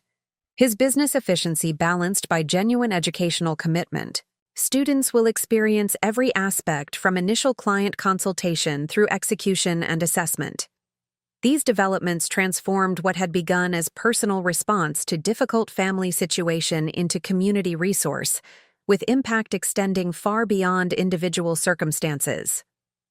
The scholarship program was rapidly developing institutional momentum that would ensure sustainability regardless of my continued involvement, creating legacy that reflected values I had demonstrated throughout my career, rather than simply redirecting financial resources from one purpose to another. Meanwhile, Jessica's partnership role evolved naturally through daily operations, her leadership increasingly visible to clients and vendors who had previously directed communication primarily through me despite her long-standing operational authority. The formal structure simply acknowledged what had been functionally true for years: her essential contribution to Kingston Celebrations' continued success and philosophical integrity. The Pearsons specifically requested your perspective on their vow renewal concept, I noted during our morning planning session, referring to longtime clients who had previously worked exclusively with me for their original wedding and subsequent milestone celebrations. They value your aesthetic judgment independently rather than as extension of my approach. Jessica acknowledged this transition with characteristic thoughtfulness. Evolution happens first functionally, then formally. They've actually been incorporating my suggestions directly for years. This just recognizes the relationship that already exists. This observation, acknowledging organic development rather than manufactured transition, perfectly captured our partnership approach. The legal structure had simply formalized authentic relationship built through 18 years of shared purpose and demonstrated values alignment, rather than creating artificial arrangement for financial or legal convenience. As Christine's wedding date approached, our interactions maintained careful balance between practical coordination and tentative personal reconnection. Her communications gradually expanded beyond equipment logistics to include occasional personal elements, photographs of design elements she thought I might appreciate, questions about garden timing that included memories of previous seasons, even brief updates about professional developments unrelated to wedding planning. While fundamental differences regarding my business succession decisions remained unaddressed, these small connections suggested potential for relationship that acknowledged our different perspectives without requiring alignment. Perhaps Eleanor Matthews' anniversary wisdom about accepting people as they actually were, rather than who we wished they would be offered path forward, that maintained connection without pretending consensus where none existed. The scholarship program launch event at Hawthorne Estate provided powerful verification that redirecting resources toward values-aligned purposes had created impact far exceeding what compliance with Christine's original wedding expectations would have achieved. Watching the inaugural cohort of students, 10 talented young people from backgrounds typically excluded from industry access, interact with potential employers and mentors throughout the elegantly appointed showcase reception demonstrated tangible results transcending both personal disappointment and family conflict.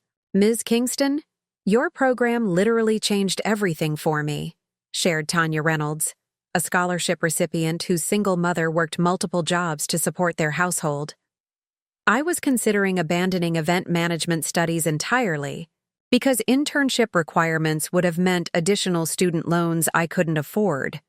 This opportunity makes professional development possible without compromising my family's financial stability. Similar stories emerged throughout the evening. Students whose talent and commitment would have remained unrealized without structured support addressing practical barriers beyond educational expenses. The program didn't simply provide tuition, assistance, but comprehensive approach to industry access, including transportation stipends, professional wardrobe allowances, technology resources, and mentorship networks previously available only through family connections or financial privilege. Jonathan Hawthorne, observing the evident impact while we watch students confidently presenting their design concepts to industry professionals, offered perspective that captured the program's significance beyond individual opportunities. You've created something that changes not just individual trajectories, but industry composition, he noted. These voices and perspectives would have been systematically excluded despite their obvious talent and contribution potential. As the event concluded with remarkable success, multiple students receiving immediate internship offers and professional mentorship commitments, I found myself reflecting on how differently this evening had manifested from the wedding that might have occurred in this same space. Rather than celebrating single relationship through status-focused celebration, we had launched multiple careers through purpose-driven initiative that would continue generating opportunity long after any single event's conclusion. Jessica, coordinating. Final departure arrangements with characteristic attention to both practical logistics and personal consideration captured this contrast perfectly in her closing observation. Tonight created ripples that will continue expanding long after we've left, she noted, as we watched students exchanging contact information with industry professionals who had previously seemed inaccessible from their perspective. The impact transcends any single moment to create ongoing opportunity. This observation, identifying lasting purpose beyond momentary celebration, perfectly articulated why redirecting resources toward the scholarship program, rather than Christine's wedding, venue represented authentic values alignment, rather than emotional reaction or punitive response. The decision hadn't been about denying my daughter's preferences, but about creating meaningful legacy reflecting principles I had demonstrated throughout my career, rather than defaulting to conventional expectations about parental obligation or appropriate resource direction. As we departed Hawthorne Estate that evening, the scholarship launch successfully completed, I felt renewed certainty about the decisions I had made months earlier during that pivotal evening of phone calls following Christine's email discovery. What had begun as personal response to painful rejection had evolved into community resource, with impact extending far beyond individual circumstances or family dynamics. Legacy measured through lives improved rather than social status maintained, or conventional expectations fulfilled. The morning of Christine's wedding dawned with the kind of perfect September clarity that event planners consider a professional gift. Crystalline blue skies, gentle breeze carrying just a hint of autumn, crispness, and filtered sunlight that would create ideal conditions for photography throughout the day. As I prepared for my role as mother of the bride, I found myself reflecting on the extraordinary journey of the past several months, from painful exclusion through strategic redirection to this moment of cautious reconnection despite our unresolved differences. Jessica had coordinated the delivery and setup of borrowed equipment the previous day, ensuring everything was arranged according to Elise's specifications while maintaining appropriate professional boundaries. Her text message that morning: "Everything executed perfectly. The archway installation looks particularly elegant against the Robertsons' facade," provided reassurance without emotional complication, her characteristic blend of technical precision and thoughtful support. Christine had arranged for professional styling services at the Robertson rather than getting ready at home, maintaining separation between her contemporary celebration vision and family traditions she had explicitly rejected months earlier. This decision, consistent with her overall approach, had initially stung but ultimately provided clarity about appropriate boundaries and expectations for the day ahead. I chose a deep teal ensemble that balanced maternal elegance with appropriate restraint, distinctive without competing for attention, coordinating with the wedding palette without appearing calculated for visual integration. Thomas had always appreciated this particular color, claiming it brought out something in my eyes that made me look simultaneously formidable and kind, like a benevolent queen from some mythical realm. The memory brought unexpected comfort, as I prepared for an event where his steadying presence would have been particularly welcome. The garden photography session Christine had scheduled before the ceremony provided first opportunity for direct interaction that day. Arriving at the property to find her and Alexander already positioned among Thomas's beloved hydrangeas created momentary cognitive dissonance. My daughter in full bridal regalia within our family space, yet maintaining distinct separation from family tradition through her overall celebration approach. "Mom," she acknowledged as I approached, her expression suggesting complex emotions beneath professional composure maintained for the photography team capturing every interaction. The gardens look extraordinary, better than I remembered. Alexander, whom I had seen only briefly since our difficult speakerphone conversation months earlier, maintained polite distance both physically and emotionally, cordial without warmth, appropriate without connection. His bespoke attire and meticulous grooming communicated the carefully curated image they had prioritized throughout planning, yet something in his expression suggested tension beneath the polished exterior. The South Garden always peaks in September. I responded simply, honoring the occasion with positive engagement rather than dwelling on unresolved tensions. Thomas planned the sequential blooming specifically to ensure something would always be at its best regardless of season. The photographer, clearly briefed about complicated family dynamics requiring careful navigation, directed our interactions with professional efficiency that maintained appropriate documentation while minimizing potential discomfort. Posed. Groupings, suggested candid moments, and strategic framing created aesthetic record that would appear seamless in final albums, despite the underlying complexity invisible to outside observers. The borrowed archway looks magnificent at the venue, Christine offered during brief pause between photography sequences.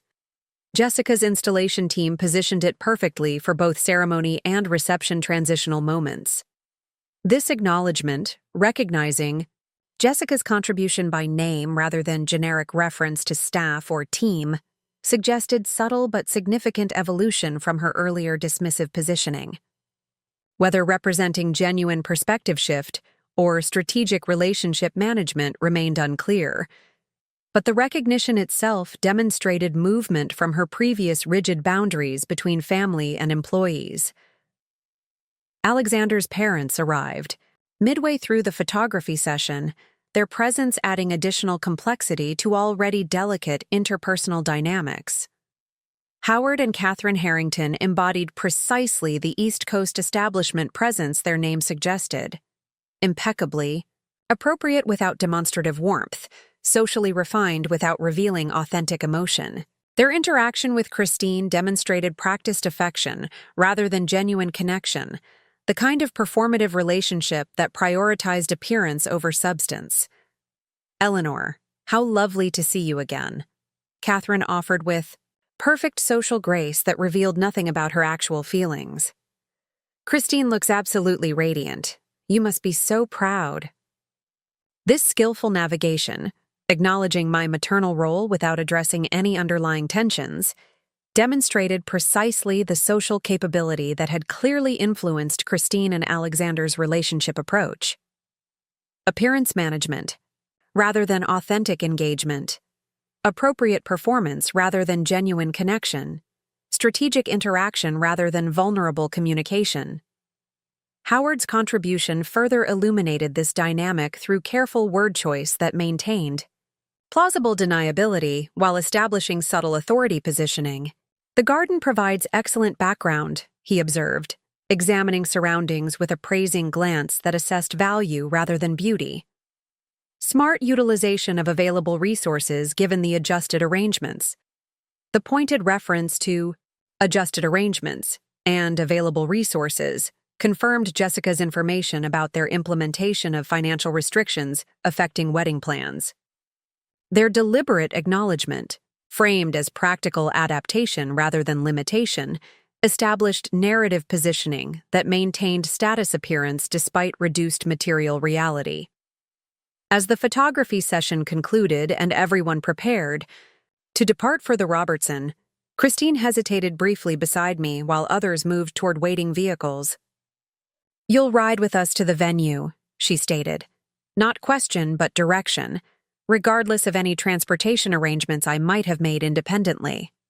This small assertion, ensuring my arrival as part of family grouping rather than independent appearance, suggested concern about perception management rather than emotional connection. Nevertheless, I accepted the gesture with genuine appreciation for its inclusive intent, regardless of motivation complexity. The Robertson estate fulfilled precisely the aesthetic expectations Christine had described in her original planning discussions: impeccably designed contemporary elegance, unsullied by historical complexity or architectural idiosyncrasies that might distract from controlled narrative. Every element appeared curated for maximum visual impact, creating perfect backdrop for social media documentation while remaining generically luxurious rather than distinctively characteristic. The ceremony itself reflected similar priorities, aesthetically: flawless without personal idiosyncrasy, visually coordinated without revealing individual complexity, emotionally appropriate without vulnerable authenticity. Christine and Alexander exchanged vows that could have been recited by any contemporary couple, expressing universal sentiments through carefully rehearsed delivery that maintained composed dignity rather than revealing genuine emotion. My designated front row seating acknowledged traditional maternal position, while the ceremony content itself excluded any reference to family history, parental guidance, or intergenerational connection. This balance, formal role recognition without substantive inclusion, perfectly captured the fundamental dynamic Christine had established throughout the planning process and maintained through the celebration itself. The reception continued. This controlled narrative through meticulously designed elements balanced against budget limitations, made invisible through strategic prioritization. Dramatic visual moments that photographed impressively were interspersed with more modest practical elements unlikely to appear in documentation. Elaborate focal installations created perfect imagery, while general ambient details reflected necessary compromise invisible to casual observation or photographic record. Kingston Celebrations' borrowed equipment had been integrated seamlessly into this approach. Our archway installation creating dramatic entrance backdrop, specialty lighting establishing perfect ambiance in otherwise modest spaces, lounge groupings offering elegant conversation areas that disguised venue limitations. Through strategic positioning, Jessica's team had executed this integration with characteristic excellence, supporting Christine's vision with professional expertise regardless of personal dynamics or philosophical differences. Throughout the reception, I maintained appropriate, maternal presence, engaging pleasantly with guests, participating in traditional moments like mother-daughter dance with genuine warmth, despite underlying tensions, supporting Christine's celebration vision through positive contribution regardless of our unresolved differences. This approach reflected values I had demonstrated throughout my career, rather than emotional reaction to complicated personal circumstances, creating space for authentic connection without requiring philosophical alignment or pretending consensus, where none existed. During inevitable quiet moment while Christine was occupied with photography elsewhere, Catherine Harrington approached with practiced social grace that maintained appropriate appearance while conducting purposeful conversation beneath performative pleasantries. "Eleanor, I understand you've recently established some educational initiative," she began, her tone suggesting casual interest rather than deliberate information gathering. "Something regarding event planning opportunities for underprivileged students, I believe Alexander mentioned." This indirect reference, approaching significant program development through casual conversational framing, exemplified the Harrington communication style Christine had increasingly adopted throughout her relationship with Alexander. Important. Subjects addressed obliquely. Substantive matters approached through peripheral engagement. Direct communication avoided in favor of strategically ambiguous observation. The Kingston Hawthorne Scholarship provides comprehensive industry access for talented students facing financial barriers, I confirmed, matching her conversational tone while providing specific information that acknowledged the program's significance, rather than minimizing it through vague characterization. The inaugural cohort began their studies this fall with both educational funding and structured professional mentorship through participating industry partners. Catherine nodded with practiced interest that revealed nothing about her actual perspective. How innovative. Educational philanthropy provides excellent community position while addressing practical workforce development. quite strategic. This framing, positioning values-based initiative primarily through status benefits and practical advantages rather than purpose-driven motivation, perfectly illuminated the fundamental perspective difference underlying so many of our family tensions. Where I saw meaningful purpose creating opportunity aligned with demonstrated values, Catherine perceived strategic positioning establishing advantageous community status while addressing practical industry needs. The program reflects values I've demonstrated throughout my career, I responded simply, neither challenging her framework nor adopting it myself. Creating meaningful celebration opportunities has always included developing talent that might otherwise remain undiscovered or underutilized due to systemic barriers. Our conversation continued with similar careful navigation, addressing substantive matters through socially appropriate exchange that maintained pleasant appearance, while revealing fundamental perspective differences through subtle framing and emphasis choices. Catherine's worldview prioritized status positioning, advantageous connections, and strategic resource allocation toward maximum social benefit. My approach emphasized authentic purpose, meaningful opportunity creation, and resource direction aligned with demonstrated values rather than conventional expectations. Neither perspective was inherently wrong or right, simply fundamentally different in prioritization and purpose. Understanding this distinction, without requiring agreement or conversion, provided important clarity about Christine's evolving worldview and the influences that had shaped her development beyond family context or professional exposure through Kingston Celebrations. Later that evening, during brief quiet moment while reception activities continued around us, Christine approached with uncharacteristic directness that suggested important communication requiring private exchange, despite public setting. "I know what you did with the scholarship program," she stated without preamble, her expression carefully neutral despite significant statement. Using the Hawthorne venue deposit as founding contribution rather than simply canceling our reservation.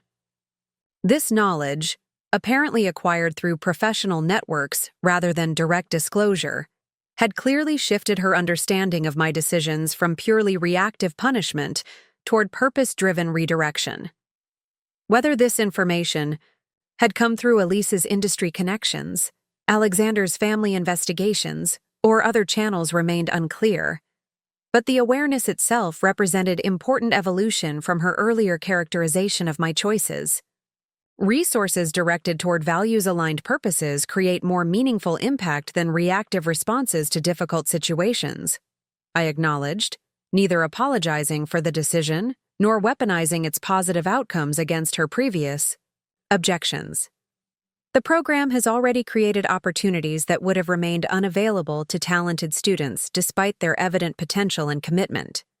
Christine nodded slightly, absorbing this perspective without immediate agreement or rejection. Alexander's cousin attended the showcase event at Hawthorne last month. He was impressed with the student presentations and has offered 3 internship positions at his firm for program participants. This information, shared without evident emotional framing or specific intention, suggested complex recalibration occurring beneath Christine's carefully maintained composure. The connection between Alexander's family and my scholarship initiative represented unexpected bridge between previously separate worlds, creating potential relationship pathway beyond our immediate tensions or philosophical differences.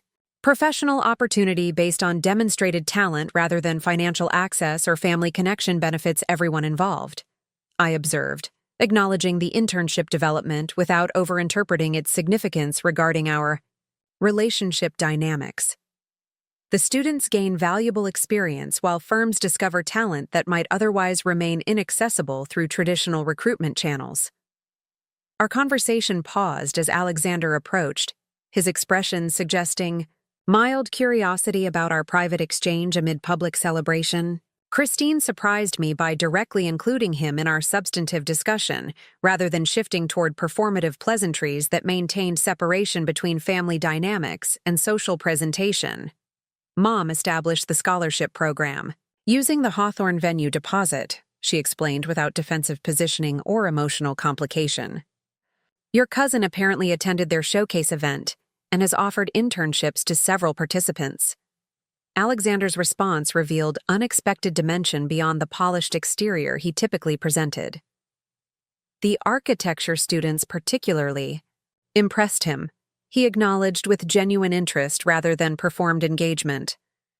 He mentioned someone developing historical preservation approach with contemporary sustainability applications, innovative perspective combining traditional craftsmanship with forward-thinking environmental considerations. This specific observation, focusing on substantive contribution rather than status positioning, suggested potential depth beneath carefully maintained surface that previous interactions had rarely revealed. Perhaps Christine had recognized qualities in her chosen partner that remained invisible to outside observers behind social performance and status presentation. Perhaps authentic connection existed beneath carefully choreographed appearance management that characterized their public interaction. That's Miguel Martinez's project, I confirmed, pleasantly surprised by this substantive engagement replacing our previously strained interactions. Jessica's son developed that approach through practical experience restoring historical elements in our carriage house, while incorporating energy-efficient adaptations that maintain architectural integrity.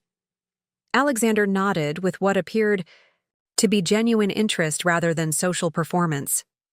My cousin mentioned him specifically, said his presentation balanced technical knowledge with genuine passion for preservation principles, combination increasingly rare in contemporary architectural education that often prioritizes novelty over sustainability or historical continuity. This exchange, focusing on meaningful contribution rather than status positioning, created momentary connection transcending our previous tensions and philosophical differences. Without directly addressing unresolved conflicts regarding wedding planning approach or business succession decisions, we briefly engaged through shared appreciation for authentic purpose and meaningful contribution rather than surface appearance or conventional expectations. As Alexander was called away for photography session elsewhere, Christine remained momentarily, her expression suggesting complex internal processing beneath maintained composure. The wedding isn't what we originally planned, she acknowledged with surprising directness. The financial adjustments required significant compromise from our initial vision. This admission, acknowledging reality rather than maintaining perfection, narrative, represented important evolution from her previous insistence on controlled perception regardless of underlying circumstances. Whether indicating genuine perspective shift or simply practical recognition of unmistakable reality remained unclear, but the acknowledgement itself demonstrated growth beyond rigid appearance management that had characterized her earlier approach. Meaningful. Celebrations transcend specific elements or particular aesthetics, I offered without judgment or implied criticism. Authentic connection remains possible through various expressions depending on circumstances and priorities. Christine nodded, slightly absorbing this perspective without immediate acceptance or rejection. Jessica's team executed everything perfectly despite the adjusted arrangements, she noted, again acknowledging specific contribution rather than generic service provision. The archway installation particularly transformed the otherwise standard ceremony space into something distinctive. This recognition, appreciating actual contribution rather than presumed obligation, suggested potential understanding developing beneath maintained social performance. Without directly addressing our fundamental differences or unresolved tensions, Christine demonstrated capacity for acknowledging meaningful value beyond transactional exchange or status positioning that had previously characterized her approach to both wedding planning and family relationships. As the reception continued through traditional sequences and expected moments, I observed Christine and Alexander's interaction with new perspective informed by our brief substantive exchange. Beneath carefully maintained social performance and status presentation, occasional glimpses of genuine connection appeared, private glances conveying authentic communication amid choreographed celebration, brief touches expressing actual emotion, beyond performed affection, momentary exchanges suggesting real partnership beneath public presentation. Perhaps I had judged their relationship too harshly through limited observation and predetermined expectation. Perhaps authentic connection existed beneath appearance management that genuinely mattered despite prioritizing different values than those I had championed throughout my career. Accepting this possibility, without requiring philosophical alignment or value consensus, offered potential pathway toward relationship repair that acknowledged our differences, without pretending agreement where none existed. The traditional mother-daughter dance provided opportunity for direct exchange without outside observation, despite public setting. The formulaic movement and musical accompaniment creating private conversation space amid communal celebration. As we moved through practice steps that required minimal attention, Christine initiated substantive communication that surprised me with its directness. "I understand why Jessica earned partnership," she stated without preamble, acknowledging the business restructuring decision more directly than our previous interactions had permitted. Watching her team execute every element perfectly, despite challenging circumstances, demonstrated exactly why her leadership has value beyond conventional employee contribution. This recognition, addressing fundamental business decision that had created our most significant tension, suggested important evolution from her previous characterization of my choices as emotional punishment or vindictive reaction.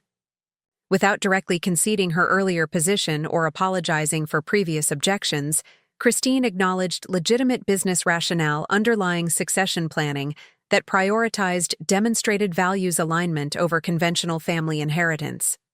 Meaningful legacy continues through shared purpose, rather than simply material transition, I acknowledged, neither claiming vindication nor requiring agreement with my decisions. The business philosophy matters more than physical assets or market position. Christine nodded slightly, continuing our dance while processing this perspective without immediate response. When she finally spoke, her words suggested complex recalibration occurring beneath maintained composure. "I still believe family matters," she offered carefully, establishing position without rejecting alternative perspective entirely. "But I recognize that values alignment demonstrated through consistent action creates different kind of meaningful connection than genetic relationship alone. Both have legitimate importance depending on context and circumstance." This nuanced position, acknowledging multiple legitimate perspectives without demanding singular correctness, represented significant evolution from her previous binary framing that positioned my decisions as either appropriate parental support or vindictive emotional punishment. Without abandoning her own values or accepting mine entirely, Christine demonstrated capacity for recognizing legitimate alternative perspective without requiring absolute agreement. Different relationships serve different purposes in our lives, I suggested, offering framework that acknowledged multiple legitimate connections without hierarchical ordering or competitive positioning. Each contributes distinctive value without diminishing others through comparison or predetermined expectation. Our dance concluded with this philosophical exchange establishing potential pathway toward relationship repair without requiring artificial resolution or pretended consensus. The fundamental differences regarding appropriate inheritance patterns, business succession priorities, and celebration approaches remained unresolved, but our capacity for acknowledging legitimate alternative perspective without demanding agreement created space for connection despite these ongoing tensions. As the wedding reception concluded through traditional departure sequences and expected final moments, I observed Christine and Alexander's interaction with the Harringtons with newfound understanding of complex dynamics influencing their relationship approach. Howard and Catherine's carefully maintained social performance, appearance management, and status positioning clearly shaped their son's worldview and interaction patterns in ways that influenced Christine through their partnership. Without judging this alternative approach as inherently wrong or misguided, I recognized its fundamental difference from values I had championed throughout my career and personal life. Status consideration versus authentic purpose. Appearance management versus genuine connection. Conventional expectation versus demonstrated alignment. These distinctions shaped our different worldviews without requiring hierarchical judgment or competitive positioning. The following morning, as autumn sunshine illuminated Thomas's gardens, through early mist that would burn away with warming temperatures, Jessica joined me for reflective conversation on the bench, where he had spent countless hours developing the landscape design that continued evolving years after his passing. Her characteristic respectful approach, offering companionship without expectation or intrusion, provided perfect space for processing complex emotions following milestone event embedded within complicated family dynamics. The equipment return. Team reported everything was executed perfectly through conclusion, she noted, providing practical information that acknowledged professional success without ignoring personal significance. Christine specifically requested her thanks be conveyed to the installation crew for their exceptional work with the archway placement. This consideration, acknowledging specific contribution rather than generic service provision, suggested continued evolution in Christine's perspective regarding appropriate boundaries and meaningful recognition. Without dramatic transformation or complete reconciliation, these small acknowledgments indicated potential relationship development beyond previous limitations or rigid categorizations. She mentioned the scholarship program directly, I shared, knowing Jessica's investment in this initiative extended beyond professional involvement to personal values alignment that had characterized our 18-year relationship. Alexander's cousin apparently attended the showcase event and has offered internships to several participants, including potential opportunity for Miguel if his university schedule permits practical experience integration.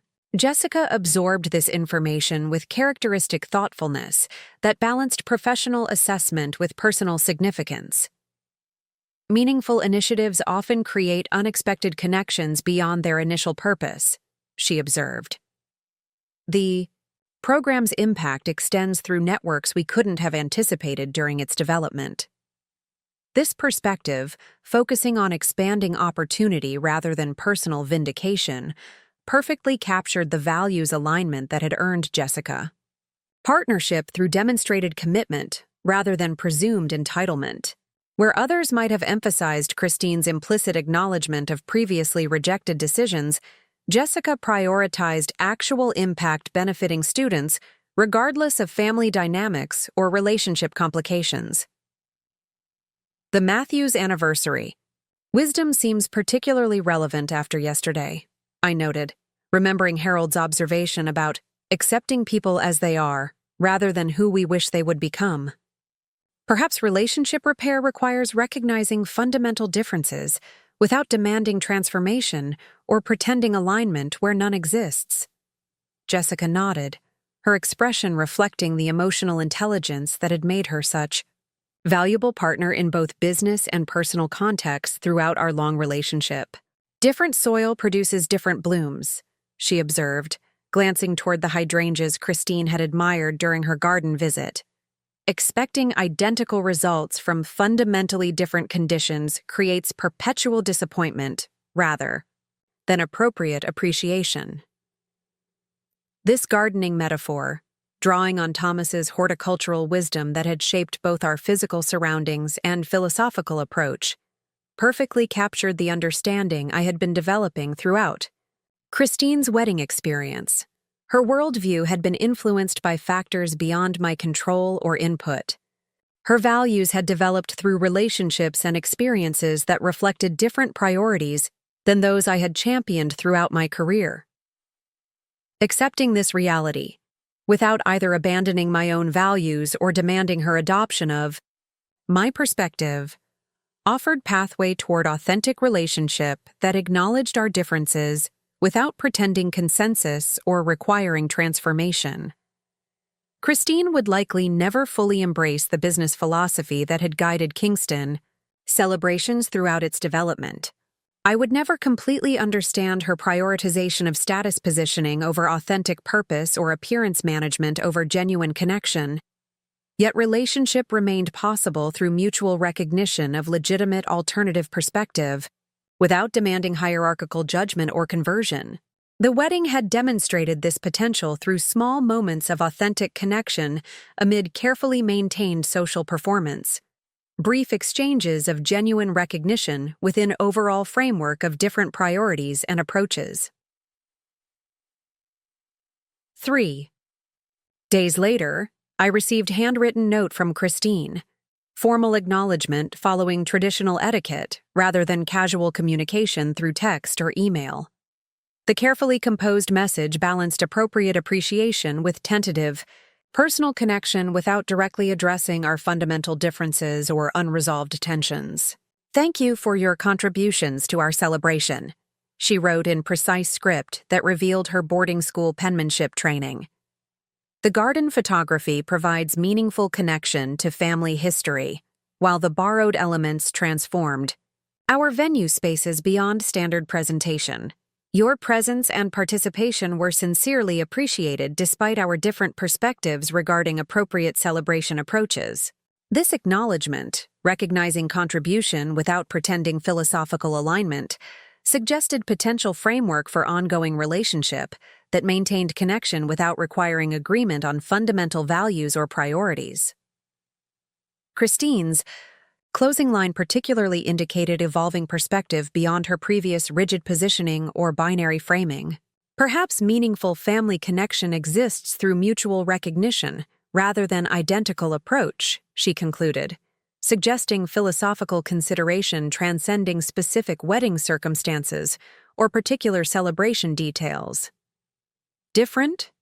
Gardens produce different blooms while maintaining legitimate horticultural value through distinctive contribution rather than predetermined expectation. This garden metaphor, echoing Thomas's wisdom through Christine's independent reference, created unexpected bridge between our different worlds and perspectives.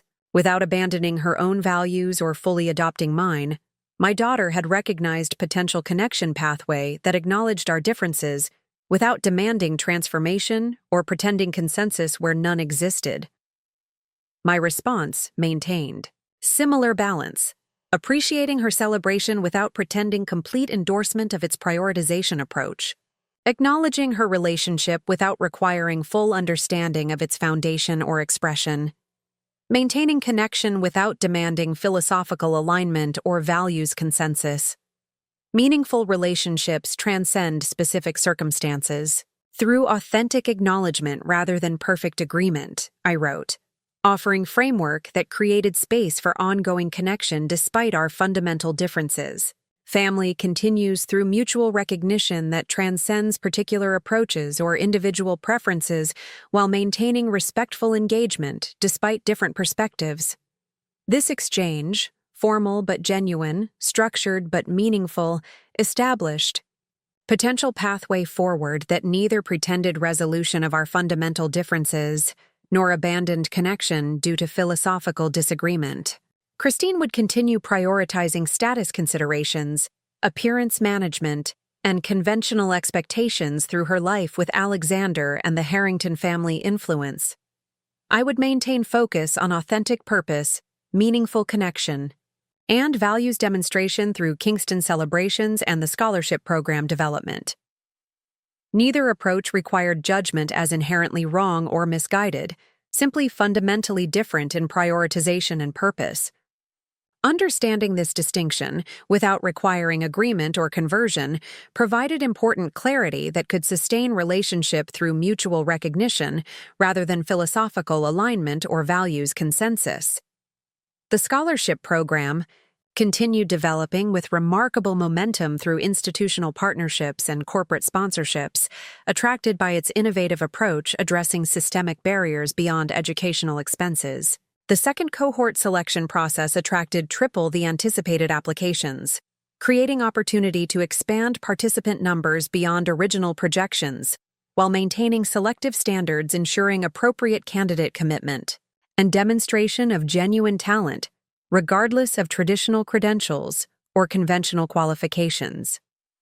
Miguel received formal internship offer from Alexander's cousin's firm following portfolio review that confirmed his distinctive approach, merging historical preservation principles with contemporary sustainability applications. This professional development opportunity, emerging from unexpected connection between previously separate worlds, created additional bridge between different value systems and priority frameworks without requiring philosophical alignment or pretended consensus regarding appropriate succession planning or business development approaches. Jessica's partnership role evolved naturally through daily operations and client relationships, her leadership increasingly recognized independently, rather than extension of my established reputation or professional history.